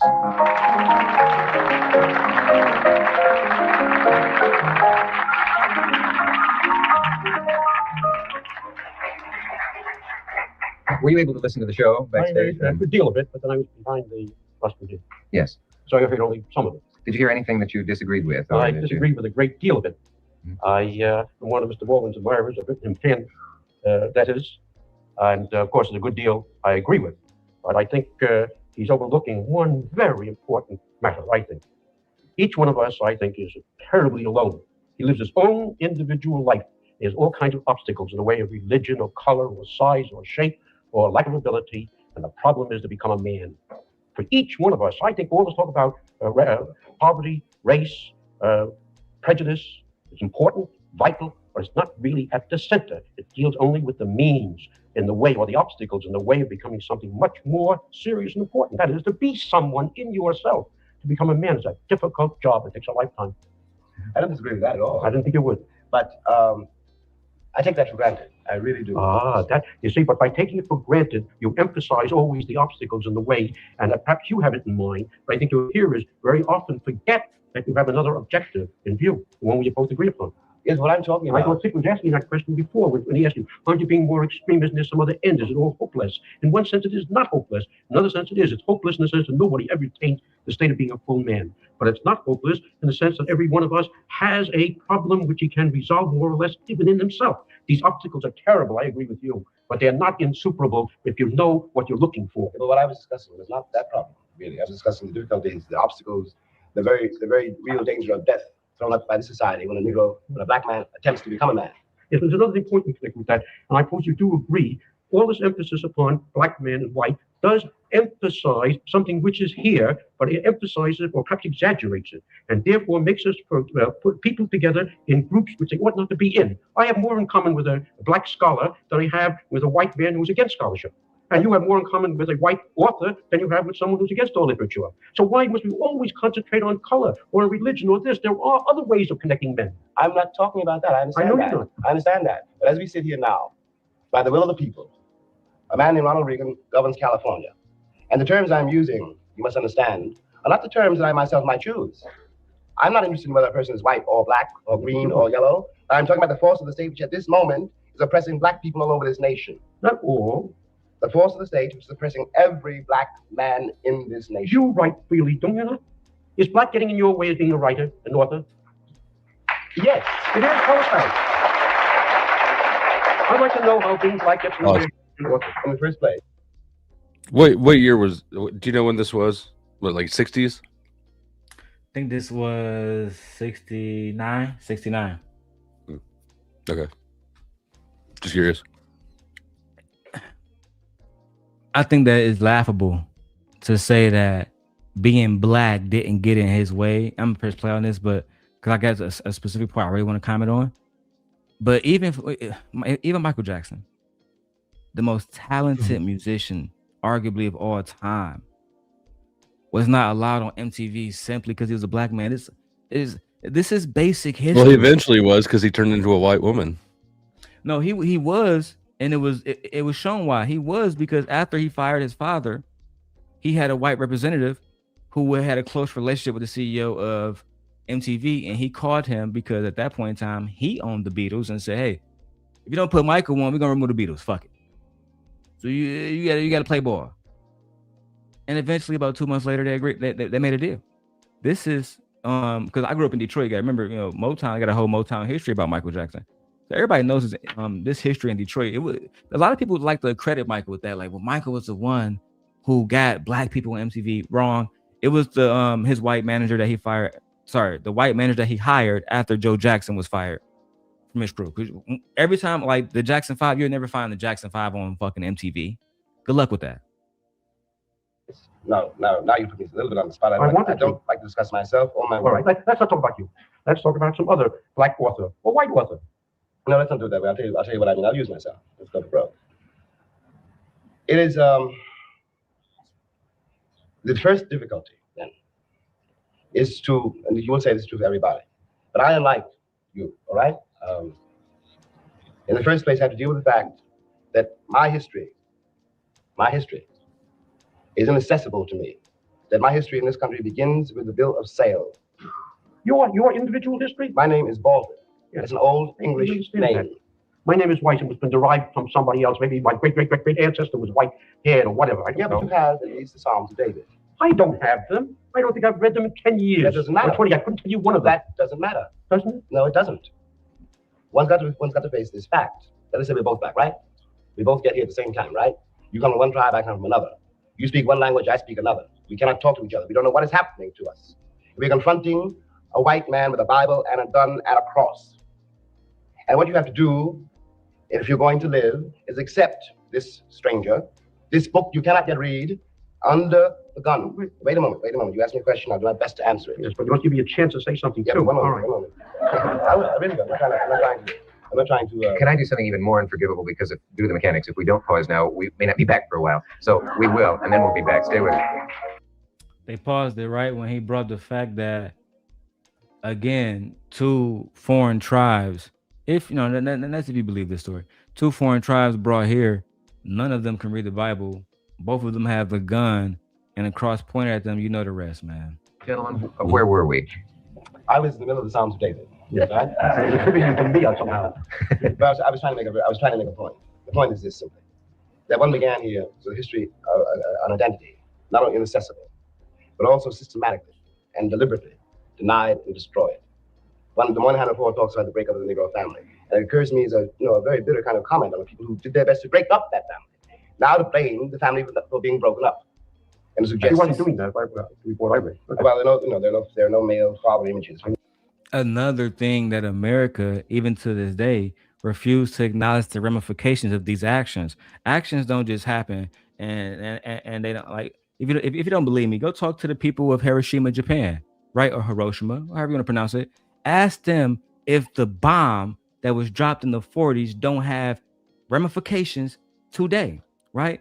So we have, again, on record, J. Edgar Hoover and programs that was acknowledged by Patrick Moynihan in the Moynihan Report, which was published under the Department of Labor, where they admit to breaking up the black family and having systematic ways to break up the black family. Now, later on, we have a gender war where the black family is being attacked for not being together. I actually do believe that. Yeah, I do believe that the break up the black family. Is it still happening? Is that still happening? There's no systematic. Oh, absolutely. Is it happening just to the black family still? You had to tell me, like somebody like myself, right? I don't have access to what's going on in other households, except outside of the community that I'm mostly around. Yeah, you got access to your own opinion, though. You don't have to be the thing that. I don't need to be a cat to know that they shit in boxes. Yeah, but for example, right? I remember when I got to Wisconsin, Jay Prince was telling me that everybody in Wisconsin was poor. It was completely fucking false, right? Completely fucking false, right? So, like, and I talk about this all the time. When you look at the average black male between the ages of 65 to 70, they're not living like the average white males. If I go in the South Side of Chicago right now and look at the average black male there between those ages, I go into fucking Burlington, Wisconsin, gonna be completely two different stories. Some of those men never owned farms, never owned land, never owned a meal, don't know how to fucking raise farm and horses and shit. Generations of families have went by not even knowing how to fucking skin fish or even how to swim. Because like I think that some people in this country vastly underestimate how good they have it versus others. You sidestepped the shit out of my question. I don't think I did. I think I gave an example that answers your question. You gave an example about how different people in different places have different outcomes, but my question is I do agree that the black family, at least a few decades ago, was specifically attacked by the government. And you think it's still happening. I would agree. You have with to that. tell me when that agenda changed, right? Because thank you for acknowledging that it happened, right? So you would have to tell me when that agenda changed. I'll tell you what I think. I don't think it changed. I think it expanded. I think that it's aimed at everybody now. I think it started in the black community and it moved to everybody. Why? Actually, let me back that up. I think it started with Native Americans. I'm not gonna lie. I think Native Americans got it worse than everybody else. I mean, that's arguable. Fair enough. On that, I agree. But the other part, I want you to break that down for me. What's that? Which part? You said that at one point the government was attacking African Americans, but now you believe that has been expanded to everyone else. What do you mean by that? So I think ultimately that the agenda is an economic one. I think that prisons are massive profit in many, many ways. And largely this was an economic exploitative push. I think that black families were where it started. Because the best way to gain support for attacking or oppressing somebody else is to make it the other, right? We go to war in Vietnam, it's more stomachable or palatable than if we go to war with people who speak English. I think that within America, the power was with white people, culture was white. If you want to put people in prison for profit, it's going to be an easier sell for it to be black people. I think since then, it's expanded and everybody's really on the agenda. Does that make sense? They'll send me to prison and put me to work making stamps or stamping plates just as fast as you if I get myself in that situation. Actually, let me back out on. I'm going to walk that back. But you understand largely what I'm saying. I think I understand largely what you're saying, but I don't think it changes like black people's situation, because basically what you're saying is they never changed their position about black Americans, right? They just actually changed their position about y'all, right? If you're not, I'm presuming an elite white person, then they changed their position about y'all. So that doesn't really mean that they changed, which would mean that the systemic racism and the practices that they still practice against black people then, because they haven't changed, it would be systematic now. Classes. It's just that now those practices, which was not being placed upon you guys, are now being placed upon some of you guys. And we can now have a conversation about it being expanded, but not equal and not eradicated, which is the conversation that we should be having.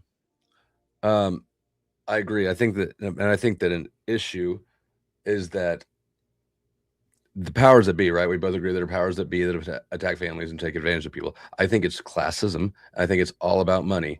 I think that attributing race to something that is inherently, I think more demonstrably, motivated by class, I think the race component distracts from the actual problem and everybody loses there. No, I agree. Okay. I agree. Wait, how do you? Okay. I like this Dick Cavett one, but let's go back to Tatum, man. Did we? Oh yeah. So I didn't mean to distract. I know you're on a time limit or something. Oh no, you're good, bro. No. I usually keep it at 3 hours, so we got like an hour and a half. Okay. You know what I'm saying? Oh, okay. You're good to go. white, things are right and wrong. And if something's right, it's right. And it's wrong, it's wrong. And that's But it. baby, like we said before, it's really the white person is the problem. Well, like, yes. The pivotal point in their history was Trayvon Martin. And he had to sit and listen to her. And George Trayvon Zimmerman Martin wasn't even white. killed by police officers. Or a white person. Zimmerman wasn't even really white. Exactly. And Zimmerman That is a point. got off because technically the law was in his favor based on the eyewitness testimony. So it really wasn't. Was George Zimmerman white? Nah, he was Mexican or Hispanic. From my understanding, when we were able to get access to a police report many years ago, George Zimmerman is a white man of Peruvian heritage. What's that mean? How do you be the two things? So, I think the Can best thing to do is to have, you be a white man of African heritage? You can. Like Elon Musk? Would that be like Elon Musk? Yeah. Like, and it's Okay. crazy. There's actually, like, for example, Team Fatty, he's African American. Sorry, he's African of Portuguese heritage. But he's not. If you can ask him this. There's a difference between African Portuguese and white Portuguese. So there's a big fucking difference. Right? But I'm gonna have Gemini explain it. I think it's best. Gemini, I'm seeming to have an issue with George Zimmerman race. Brandon Tatum said that George Zimmerman wasn't a white man. However, when I looked into his public record, it said that George Zimmerman is white and of Peruvian heritage. So was he white or non-white? Can you please explain this to me?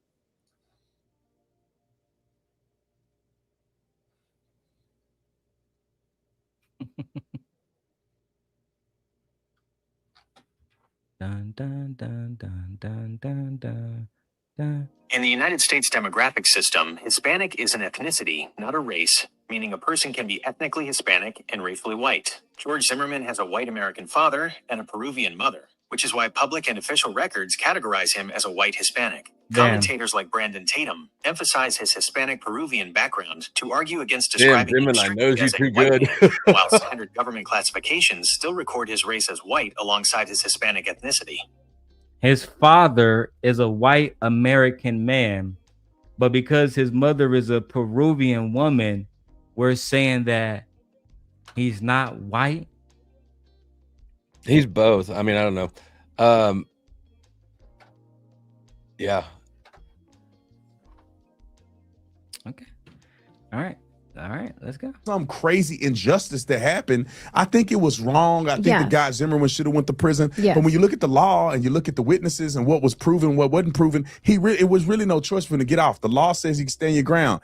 Trayvon was beating his head into the ground. Really no choice for him to get off. The law says he can stand your ground. Trayvon was beating his head into the ground. Is that what happened? Not from my understanding. Is that what happened? And that's the part that, truth be told, if this was a different time, I want to handle this a different way for Mr. Tatum. Real talk. You're talking about a dead kid right now, gang. You're saying that Trayvon was beating Mr. Zimmerman head into the ground. Do you know that George Zimmerman was brought on the stand and testified for himself? And by his own account, he said that Trayvon Martin never put a hand on him. By George Zimmerman's own testimony. But that shit I was just telling Flow State about. You want to demonize a black boy so badly and misrepresent the entire situation to make George Zimmerman look better. Because you're a fucking coon. What? So how? Oh, go ahead. How do you interpret? Like, suss out what you think he would be motivated by to carry this narrative. Money. Which is fun, like by like some nefarious cause, or like him by the fact that we're talking about it right now, and the racial component actually brings attention when he does things like this, takes racial positions. The black guy who takes white sides is both infuriating and enticing, depending on who you are, right? It works well for him. It does.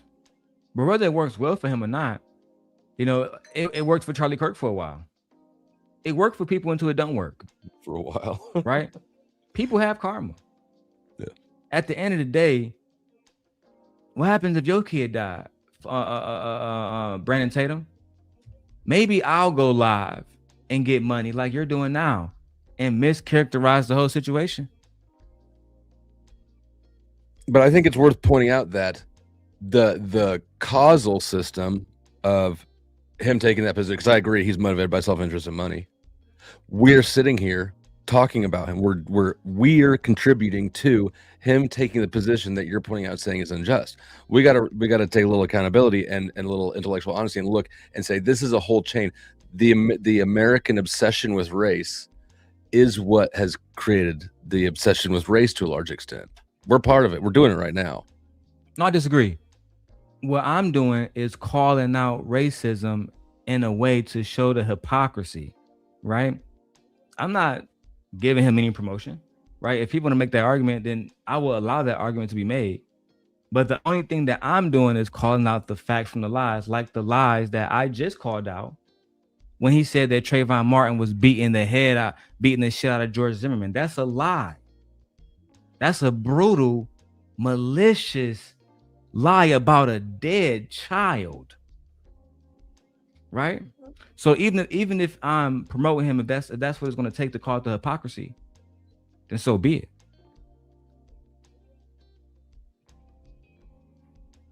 My goal is not to destroy Officer Tatum's channel or to destroy his money. It sounded like My it, goal is Uh-huh. to be able to talk about situations, right? If I go on Officer Tatum's channel and say, hey, there was also 5 black founding fathers. Yeah, George Washington was really a black guy. And Thomas fucking Jefferson, they was all black guys. The founding black Americans. He's going to correct me immediately, right? He's going to correct me immediately. If I say Charlie Kirk was a white guy, he's going to correct me immediately, right? So when it comes to the stuff that he wants to Charlie correct, Kirk was if white. I say fucking Warren Hudson killed Nolan Wells, he's going to correct me immediately. Mm-hmm. But he doesn't correct himself when he says Trayvon Martin was beating George Zimmerman head to the ground, when we have George Zimmerman testimony saying that that's the exact opposite of what happened. Yeah, he's carrying the narrative there for sure. Yeah, this is dangerous rhetoric, bro. I gotta press play. Yep. You know, whatever the case may be, the law is the law. Yeah. So to act like this is such a pivotal moment where Trayvon is the pivotal point in our relationship. Trayvon is a kid over here that got killed by white. But y'all don't It got talk nothing about to do with black y'all. people getting killed every day. By Other that, yes, to me, that was what was kind of exhausting about this. And You don't think we talk about black people that get killed by black people? That shows me that y'all have a true disconnection with like the black community, right? Go talk to a nigga like Meech, Big Meech, and ask him why his mother couldn't teach and be a fucking pastor no more. Why the church didn't allow them in the church. Go ask these people these questions. Everybody wasn't cool with this shit. The same way, right? That if I go to the Italian community and ask them here in Chicago, was all the Italians cool with the way that Al Capone was moving? Was all the Italians cool with all the fucking murder and all the fucking shit that was going on? Were they? I promise you they're gonna say no. Again, I'm a very learned individual. You cannot talk about drugs to me or violence to me, especially in a city like Chicago, without bringing up Al Capone and every other fucking member of the what y'all call it, organized crime, because those not gangs. A group of niggas selling drugs, selling pussy, selling alcohol when it was illegal. That's not a gang. They're organized crime of family. When fucking Bumpy Johnson did it, fucking gang members. It's a problem, bro. It's a problem. We talk about that shit different day. Let's keep going. And then, you know, the first video, they were like, and we don't make jokes about the other's cultures. And we don't let our family make jokes about each other's cultures. And I'm like, me and your black mama, we make jokes about everybody together. Everybody. Yeah, I heard that too. I heard that thing. We make jokes about black people. I've been and we married to a make white jokes woman about... long enough with that I hear the smoke detectors now. I'm like, for don't some you hear reason. that, Brandon? You don't hear fun. that? You're bragging about making jokes about people of different ethnicities. Yeah, me and my wife, we make fun of black people, Mexicans, fucking Jews, everybody. What does that say about you, really? Are you trying to give us some type of you're an equal accountability partner, motherfucker? So that means that you're not racist when you get online and all your content is specifically about black topics. It's not about the two white women that are leading the nation in coverage right now. Matter of fact, let me show y'all that. You're not gonna see it on Brandon Tatum show. Let me just at least give y'all the news story. I think her name is Lindsay. Somebody else put it in my chat. Somebody's put it in my chat. I know it's gonna pop up immediately. As soon as I put Lindsay Clancy. Damn, it popped up immediately, guys. Why? Because her trial is #1 trial in the country right now. But as usually you don't see angry man talking about it. You don't see these black individuals talking about it. Right? You don't see Officer Tatum and his white wife talking about it. Even though when I type in her name, Lindsay Clancy, motherfucker, nigga, it's content for days on her. Let's watch the trial real quick. It's the case that has ignited a national conversation about postpartum mental health. People weighing in on TikTok. So I can't stop obsessing about the amount of medication that she was on. Lindsay Clancy is 100% guilty and should be criminally charged. She was failed by the medical community and she was failed by her husband. The mother of Lindsay Clancy, the Massachusetts woman on trial. Not the father being blamed for his kids being deleted by they crazy ass motherfucking mama. I'll be damned. I say Where was the dad? Where was the dad with this? You said who was the father? Where was he in this situation when she killed all the kids? I think he was at work. Okay. Oh, this shitty surprise from. Oh. Yeah, but I wish that even though he was at work, I check my cameras and I be out, bro. You know what I'm saying? I get like a notification when people go in different rooms. I wish he would have called the police or something, because I mean, I can see saying that he, like, if she's this I don't fucking blame him nuts, at all, bro. For the record, you don't. I don't. I think that probably if you've got a chick who's this nuts, you ignored some warning signs. You think so? You think? Because that's what they saying. That's the main argument, bro. I mean, I don't think that he should be held like legally responsible for anything. But I'm just saying, if we're really chopping up, like, how the fuck do you have somebody that crazy and you didn't notice? Well, they saying with postpartum, a lot of like that shit we don't see. A lot of men, we go to work, we come back, we don't give a fuck. That's how they really flaming the husband. But I think that if we was sympathetic to fucking Jeff Metcalf, who called Carmelo the watermelon felon, then I'm gonna be sympathetic to this father who not just lost one fucking kid, he lost 3 babies, bro. Babies. Yeah, like I don't give a fuck what race he is, cuz if a nigga lose 3 kids that's barely out of diapers, bro, man, he got my sympathies, cuz. Yeah, no, mine too. That shit's fucked, bro. Now I'm with you. Maybe he should have saw Shorty was crazy. We'll talk about that a different day. But I know who not gonna talk about it is Officer Tatum. 3 children took the stand in her daughter's defense. 100% guilty and should be criminally charged. She was failed by the medical community and she was failed by her husband. The mother of Lindsay Clancy, the Massachusetts woman on trial for killing her 3 children, took the stand in her daughter's defense. I remember her saying, I just have to tell you guys something. And then she told us. What did she tell you? She told us that she had thoughts of harming the children. Paula Musgrove testified her daughter grew anxious shortly before she was due to return to work as a labor and delivery nurse. She read this text from Clancy asking for help. Mom, will you please come up and stay with me for a bit? I'm really sick. Something is wrong. It's just really scary, and I don't want to be alone. Clancy has admitted she strangled 5-year-old Cora, 3-year-old Dawson, and 8-month-old Callan. Nigga, you killed a 5-year-old, a 3-year-old, and a baby that was 8 months, and you got motherfuckers vouching for you, cuz you should be burning in hell. I couldn't imagine being a father losing my kids like this, bro. I would be on a fucking warpath. Yeah, no, that's rough. Another reason this may not be getting the coverage is because this is actually depressing as fuck. I mean, yeah, bro, this shit is. This is more depressing. This is more depressing than a vigilante wannabe cop dude killing not a man but a young man. You know, like this is more depressing. I mean, bro, they lucky I'm not the fucking judge. I don't want to hear shit. Either throw her, lock her up, or fucking give her the death sentence. But get her out of my fucking sight. Yeah.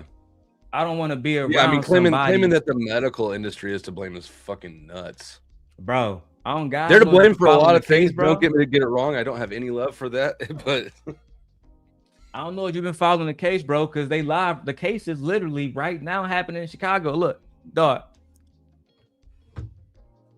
The father, Patrick Clancy, they trying to say that he might need to be locked up because he didn't see the signs, and now they got the mom testifying well, he did know because she told all of us she was crazy.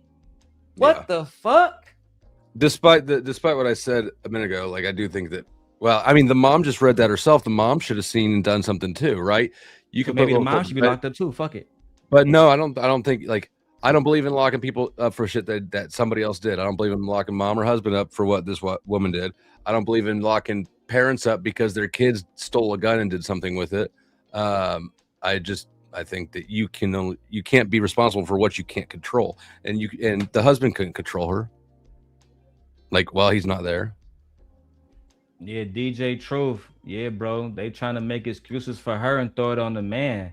And this the one time I think men need to come and rally behind this man, bro. I'm actually worried about that nigga mental health.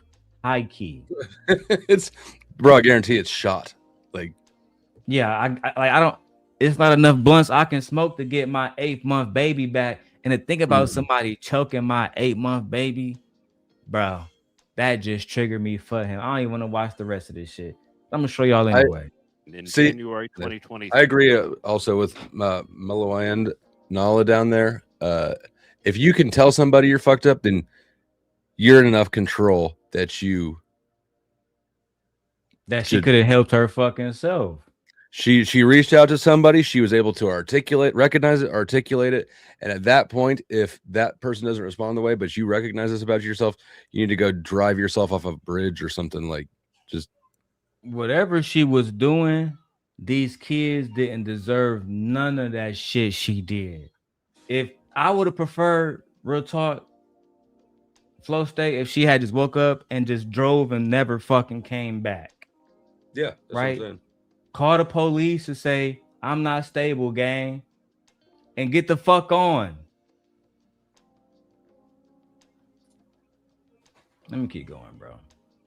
3, but has asserted an insanity defense, arguing a combination of psychiatric drugs prescribed after the birth of her 3rd child made her postpartum psychosis worse. She said that she couldn't remember anything. The medication was pretty much just destroying her mind, and it wasn't her. She said, this isn't me. I just want to feel better and enjoy my kids again. One of Clancy's former co-workers recalled telling her about Andrea Yates, the Texas mother who drowned her 5 children in 2001. She cried, and she said, how could a mother hurt her children? Prosecutors allege Clancy was unhappy with her life and planned to kill her children and herself. She's paralyzed now from the waist down after jumping from a window. Prosecutors rested their case after This bitch. testimony from more than 70 witnesses that sometimes left Clancy in tears. Bruising or abrasions. And what about injuries? All right, counsel,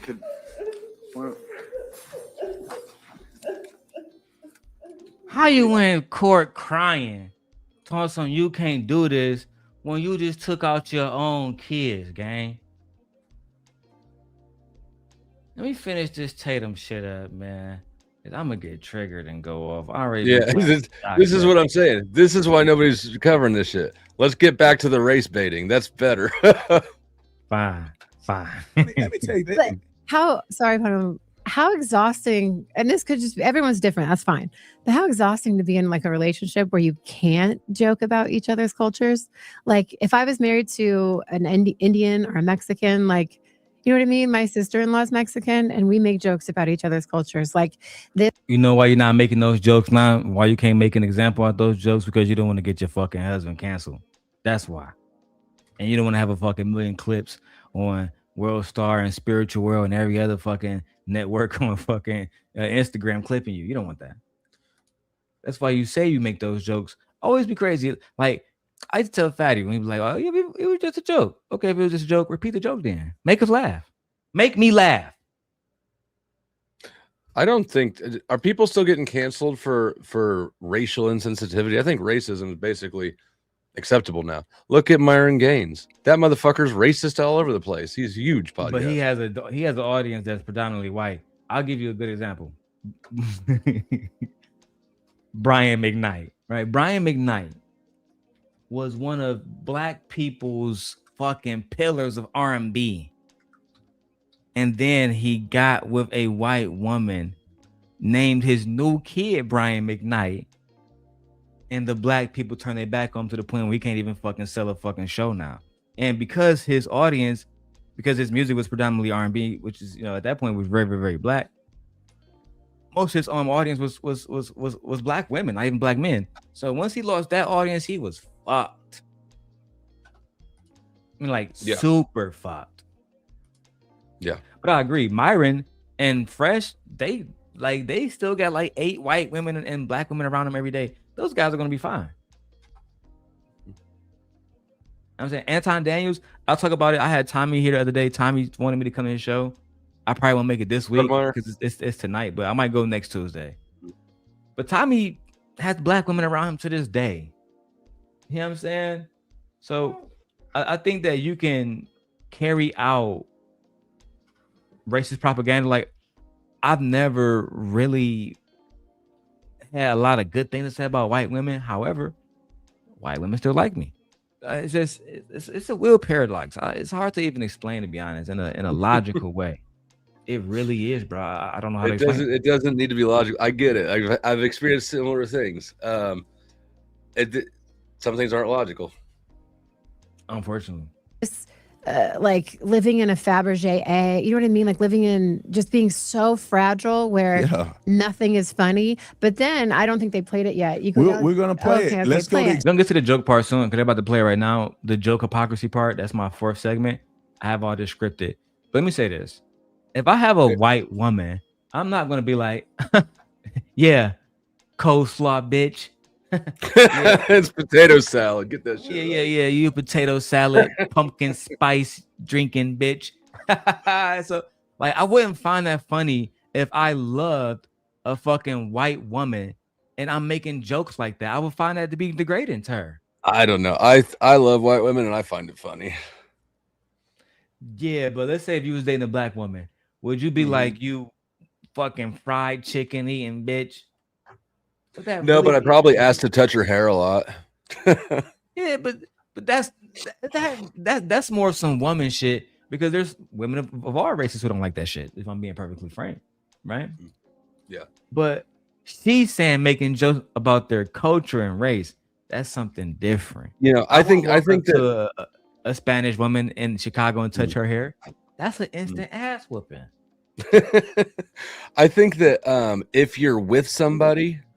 Like the mutual understanding would be that you're with that person, right? Like you're not actually disparaging them because you chose to spend your life with them, and that any jokes about their cultural heritage is in good fun because you're part of that partnership more than you're like part of whatever Mexicanness or, you know, whatever it is. Like, this is the life you chose to have with that person. I think at that point, I don't know. No, see, I think that's where it differ. And maybe because I don't have like too much experience with that. But if I had a white woman, I'm still a black man first. I'm still African American first. My culture still matters to me even more in this relationship. My descendants matters, you know what I'm saying? And my ancestors matter to me too. So to me, Hold on. Your identity as a black person matters more to you than the relationship you're in. I would never be in a relationship with somebody who cared more about their race than about the relationship that they were in with me. That's probably why I can't be with a white person, because that's how I am. I wasn't, you know, it wouldn't have worked out between us anyways. I'm just saying. Yeah, that's a standard expectation. Like, that's an expectation where our starting point is just completely opposite. I would never consider being in. Yeah.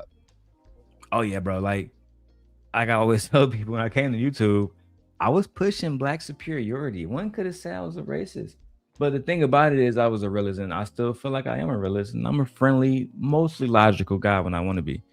The whole thing is this: that's where I start, end, and begin every damn thing. Right? As a black man, I can't see myself and identify another way. Maybe I was programmed that way, but it is what it is now. That's why every woman I've had children with has been black women. The one that they can say is somewhat mixed is my ex Janine. She's black and she's Creole, but both of her fucking parents are black. You know what I'm saying? So, and her father was from the Dominican Republic, right? So he was whatever you want to say about that. But outside of that, everybody else was just black. It wasn't that I was racist. I've had a lot of white girls I actually liked. I liked a girl named Hannah. She was from Frankenmuth, Michigan. Fucking father called me the N-word. Shout out to Hannah from Michigan. Bro, she had big titties. She was very pretty. She was tall. She was gorgeous. Right? It was she, you know, it's crazy. She stopped fucking with me because of the situation with her dad. That's 100% facts on everything, bro. I couldn't believe that shit. As a matter of fact, I was mad at her for not being a fucking adult and saying, "What the fuck? Who the fuck? How Yo, old fuck were about you your guys? dad thing? You a grown ass woman." But it is what it is, bro. You know what I'm saying? It's the past. I'm married now. Exhibit A and B, Yeah, play because to be honest, So when they say we disingenuous. don't joke about each other's culture in front of the kids, No. it's really white don't men joke better not joke about black people Correct. at all. Yeah. Man, listen, these are the two clips we found. But that mentality is the white daddy can't joke about black mommy because white daddy's better, Right. right? Because you can't punch down, you can't joke down. White daddy's better than us, so he can't make jokes about us because that's not funny. And watch what they do. That is so inherently racist and disgusting to me because I don't think black people are better than me, so therefore I can joke about them. Yeah, we it's fair It's a game. joke. We're all the It's same. funny. It's fair game. Roll the clip on. After 10 years, I've never seen Brian do this until today. He's been doing it forever. Consistently. You're around my people, you know, my people. I realize that Brian forces adapt. Not forces, transition. Because y'all not about to Obama me. You know what I'm saying? You know you know that part where Obama's like, you know, going through the line of people and then sees a white guy and he's like, I refuse. That's not happening to me. And so how in the world do you do this? Okay, it's actually really simple. So they go with the whole the white, but to pause it. Yeah. So you got the white man So that white goes man around a with a black handshake. family, and he now got to dap up black people because that's what they do. But I don't. What's the problem, Tatum? What's the problem? When I step into another man's house, I abide by the traditions and rules of his house. Funny enough, my wife has a friend named Amber who has a white husband. We just went to go visit them not too maybe about a year ago now. He said, you know, Darrel, I know you smoke a lot, Darrel. I heard you smoke every fucking day. I said, yeah, I do. He said, we can't smoke in this house. I mean, why not? Well, my daughter just had kids. My grandkids are here. So I can't allow that. You know what I did? respected his fucking house. I didn't say, come on now, you trying to treat me like a nigga because you a white man? I don't give a fuck about that. This is a man. This is a man who has built his home with his family. He's asking for something that's really trivial. Can you go and just smoke outside, smoke in your car, smoke in the backyard, do any fucking thing except smoke in the house? I said, okay, yeah. That's easy to abide by. He didn't say, hey, there's a toilet in the backyard that say niggas only. You got to use that toilet. He didn't say that. I mean, sometimes there's a difference between like respect and just getting along with the family. That's why I see that video as he's just getting along with the family, man. My bad. Go ahead, Flo State. My bad, bro. No, that situation, like, why did you pointed out that you didn't treat it as him being racist. Why would you even consider it? Like the fact that you point out that you didn't treat it that way is surprising to me. Which situation specifically? What that was asking you to not smoke in the house. Like, yeah, because I met some dudes, right, who feel like when white people try to give them any kind of command or whatever, or they get all uppity about it. They act like it's about race. Mm-hmm. But it's not about that, or it's about superiority. Okay, yeah. When I like to really analyze the situation before I like deliver a verdict. And in his situation with Tyrell, he would just ask me, yeah, bro, I don't even smoke in the house. Mm-hmm. You know what I'm saying? So I said, fuck it. At that time I had rented a Mustang. I said, bro, we can go smoke in the Mustang. Mm-hmm. And that's what we did. But it wasn't even about him. I found out his wife don't want smoke around the kids and shit. Which is, you know, that's perfectly logical. Yeah. Even I didn't smoke in the house for my whole life until I started doing this YouTube shit. And then even now I just smoke in this room. But I misunderstood. I misunderstood the point you're making with that. It makes sense. Yeah. Because so like to Tatum's point, I don't think that this moment with the content creators is a racist one because he just want to dap them guys up and do what the black guys do. He's becoming acclimated to the culture that his wife come from, so they can become more comfortable around him and more accepted of him. That's not a problem. I still think that, you know, I'm still going back to what we disagreed on earlier. I still think it's an inversion of priorities. But no, it's not my family. So I agree. Hey, I'm about to get out of here. I got to get some lunch, but let me ask you one question before I go. The phrase black neighborhood, right? Yeah. Is used to describe poor neighborhoods. Fair enough. Do you ghetto neighborhoods, dangerous neighborhoods? How do you feel? Do you feel any sort of way about that? Do you think that that's racist? Yeah, racist, self-defeating, counterproductive. Like, true. I think it's true. When you look at predominantly black neighborhoods, as we talked about earlier, these are not neighborhoods where the men that are part of neighborhoods, do they own a Ford? Do they own a I mean, if they own a Ford, the Chevy neighborhood is where you really want to be. But you get what I'm saying, right? All of like when you go to Detroit, Michigan, I can only like relate back to where I'm from, and you go to the surrounding areas. I took my wife there actually. I said, wife, you know what's crazy? About 6 miles outside of Detroit is the richest county in Michigan. It's called Oakland County, and if you go there, you'll see Lamborghinis, you'll see fucking Bugattis. It's almost like you're not 6 miles outside of Detroit. And guess what? No crime happens there. The gangsters don't come there and rob them niggas and take all their fine things. Why is that? Because they know better. You see, when you strip a community of everything, it's not just about racism to me. It's about what you talked about earlier. It's about social economics and power, which is rooted in racism because they want their own race to remain in power. That's what I believe personally.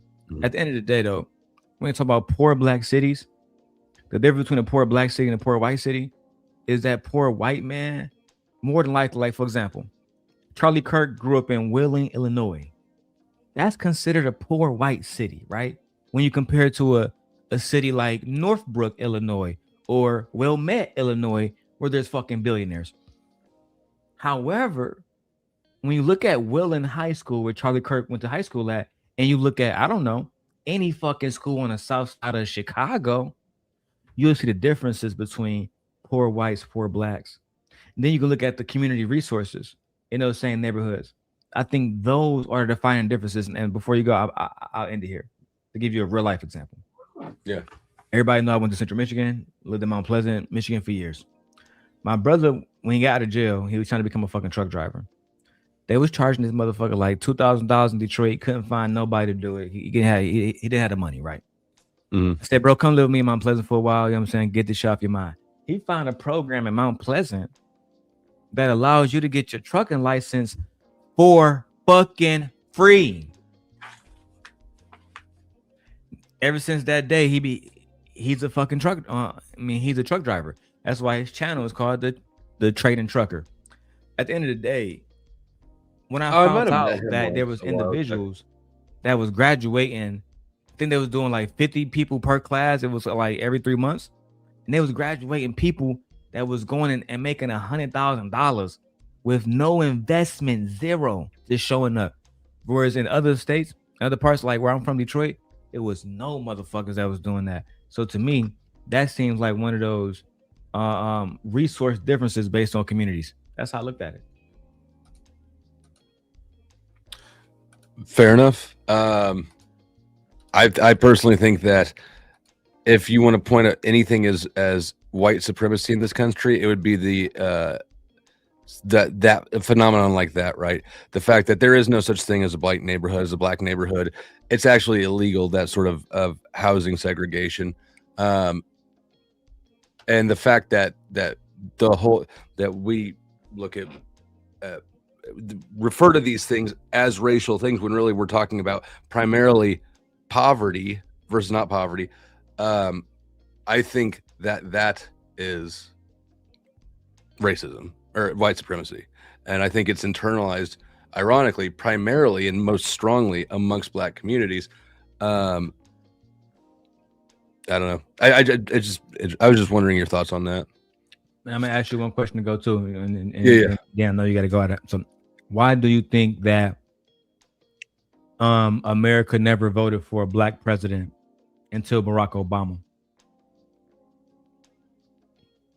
I mean, the history of America. I mean, black people were behind socioeconomically, and if you're behind economically, you're gonna have a hell of a hard time funding a presidential campaign, right? Also, this, just media, especially several decades ago, right? It was white culture. You had white families on TV. I mean, I guess there's Bill Cosby, right?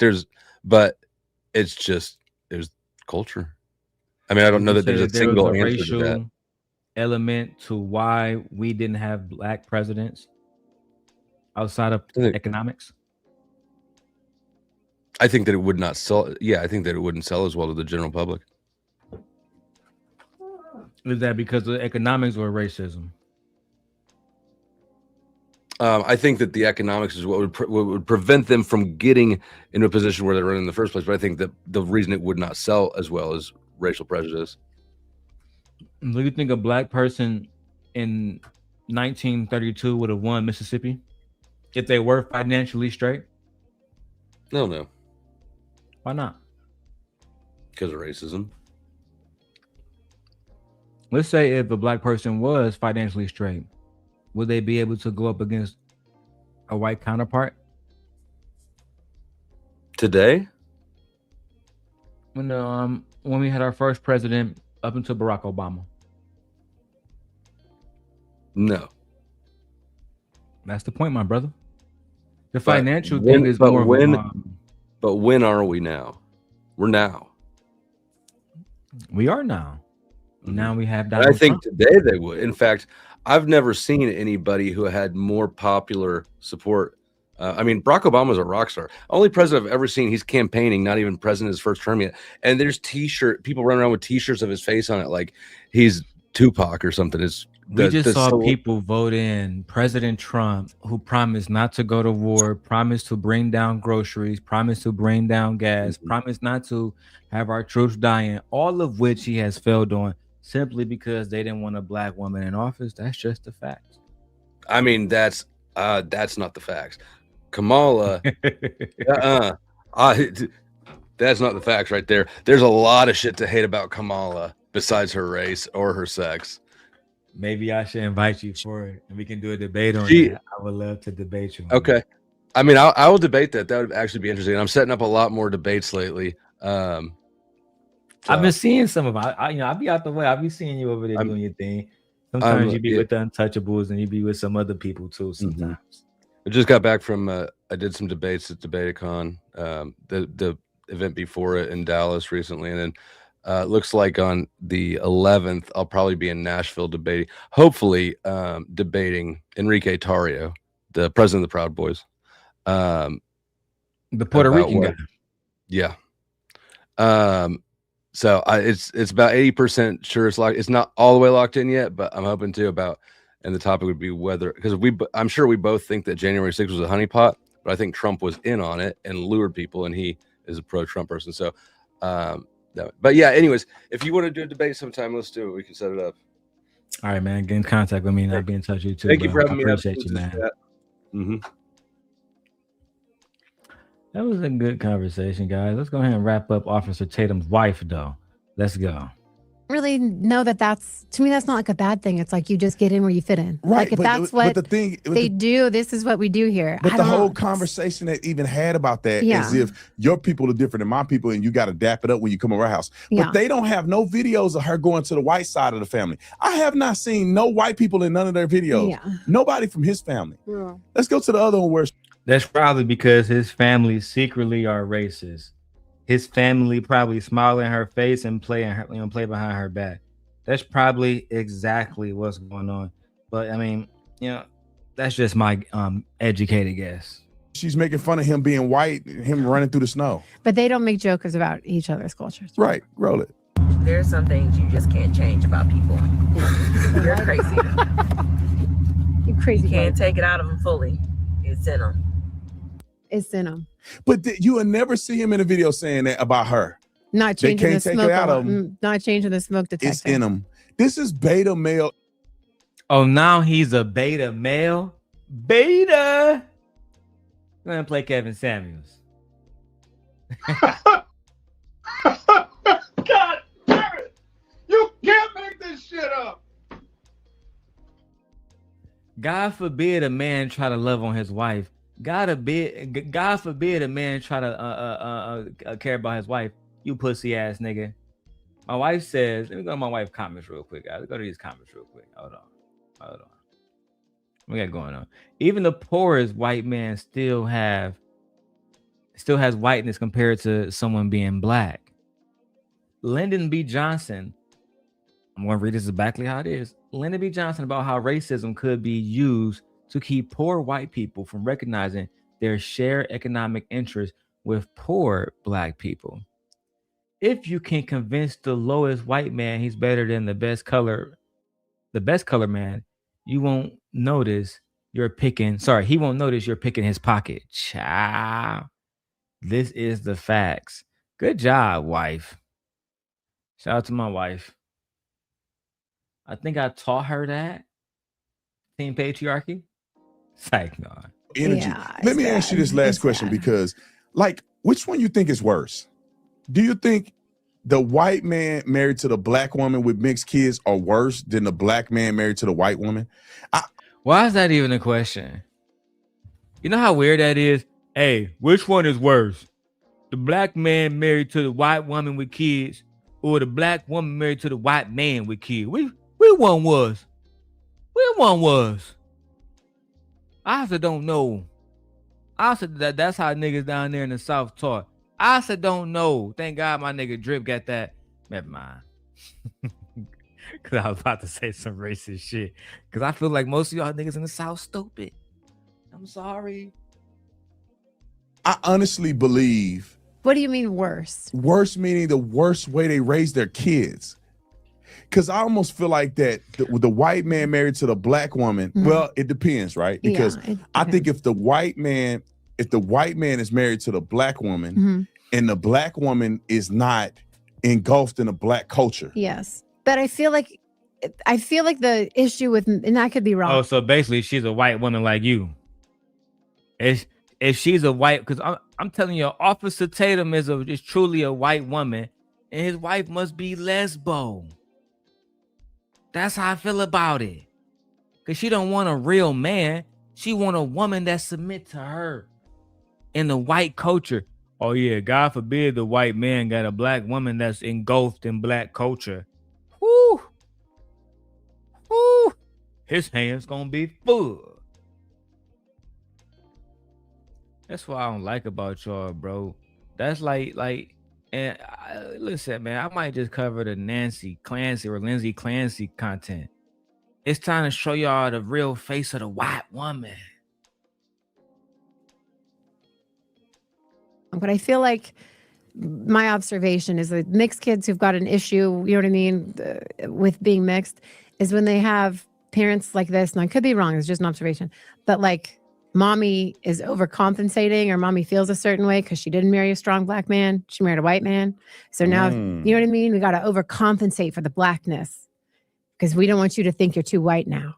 You know what I mean? Whereas white women married to a black, it's just like, that's daddy. You know what I mean? There's no, I don't feel a way. We don't know what the fuck you're talking about. You sound just as stupid as your husband. You sound just as uneducated and I'm saying, you can't make a fucking point just like your husband. I see the apple don't fall far from the tree. I see why y'all were meant for each other. I see why y'all were drawn to each other. Okay? If I couldn't be around somebody of this low IQ, I couldn't be around somebody who is clearly racist. I couldn't be with a woman who wanted to make jokes about my race. Oh yeah, Martin Luther, coon. You think that's funny? Oh yeah, I'm pretty sure our son's gonna be basketball players. You know, they're black. They're gonna be great athletes. You think that's funny? The fuck? Of like, he needs to get some whiteness in him, because it's like, you can shoot guns, you know what I mean? You can hunt, you can fight, you can like do all the things my white dad and white brother, you know what I mean, does. So it's like, to me, you're like this, you are the same as my brother and my dad, like identical, you know what I mean, in a lineup, bam, bam, bam, same. So I don't feel any like, what's the word? Like, I don't feel like I'm missing out on anything, where it's over there, I'm missing out on having a strong black man leading my household. So I got to overcompensate. Yeah, but I hear what you're saying. Bitch, I don't like how you keep saying strong black man. Fuck is you talking about? Are you not being led by a strong black man? I mean, how do you see your man? Are you not being led by a strong black man as we speak? I get so confused. Like, as much as y'all talk about how trans people don't understand their identity, do your husband understand his? I gotta go. I'm sorry. We out of here, y'all. Make sure y'all hit the like button. Subscribe to the channel. Listen, I'm looking at YouTube Studio. We did over 20,000 views today. Okay? We are getting more subscribers. The algorithm loves us. Okay? Yes, I'm wearing long john. It looked good on me. That's a fact. I got to get to work now. Keep me and my wife in your prayers. I will finish the Officer Tatum and his wife segments. We have more to talk about. We have more to break down. If you want to become a member, please join the members only, because that's the only place I'm going to be posting exclusive content. And I also added in the Patreon link, because if y'all want to see more videos like the ones with Obsidian, me and Taz and Prince Sella, all that content I'm going to be posting to my Patreon very much soon. All right. Hit the Cash App. Support the channel. Cash App $DLon316. Shout out to OG Patrice. You just tapped in. We about to end it, but shout out to OG Patrice. We love you. With that being said, we are out of here. Oh, and before I go, where's my what's it called? Hold on.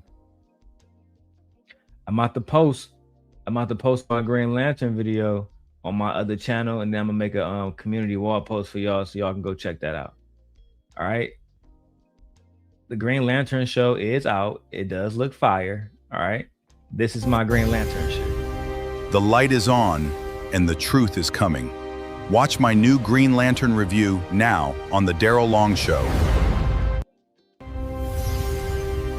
The light is on and the truth is coming. Watch my new Green Lantern review now on The Darrel Long Show.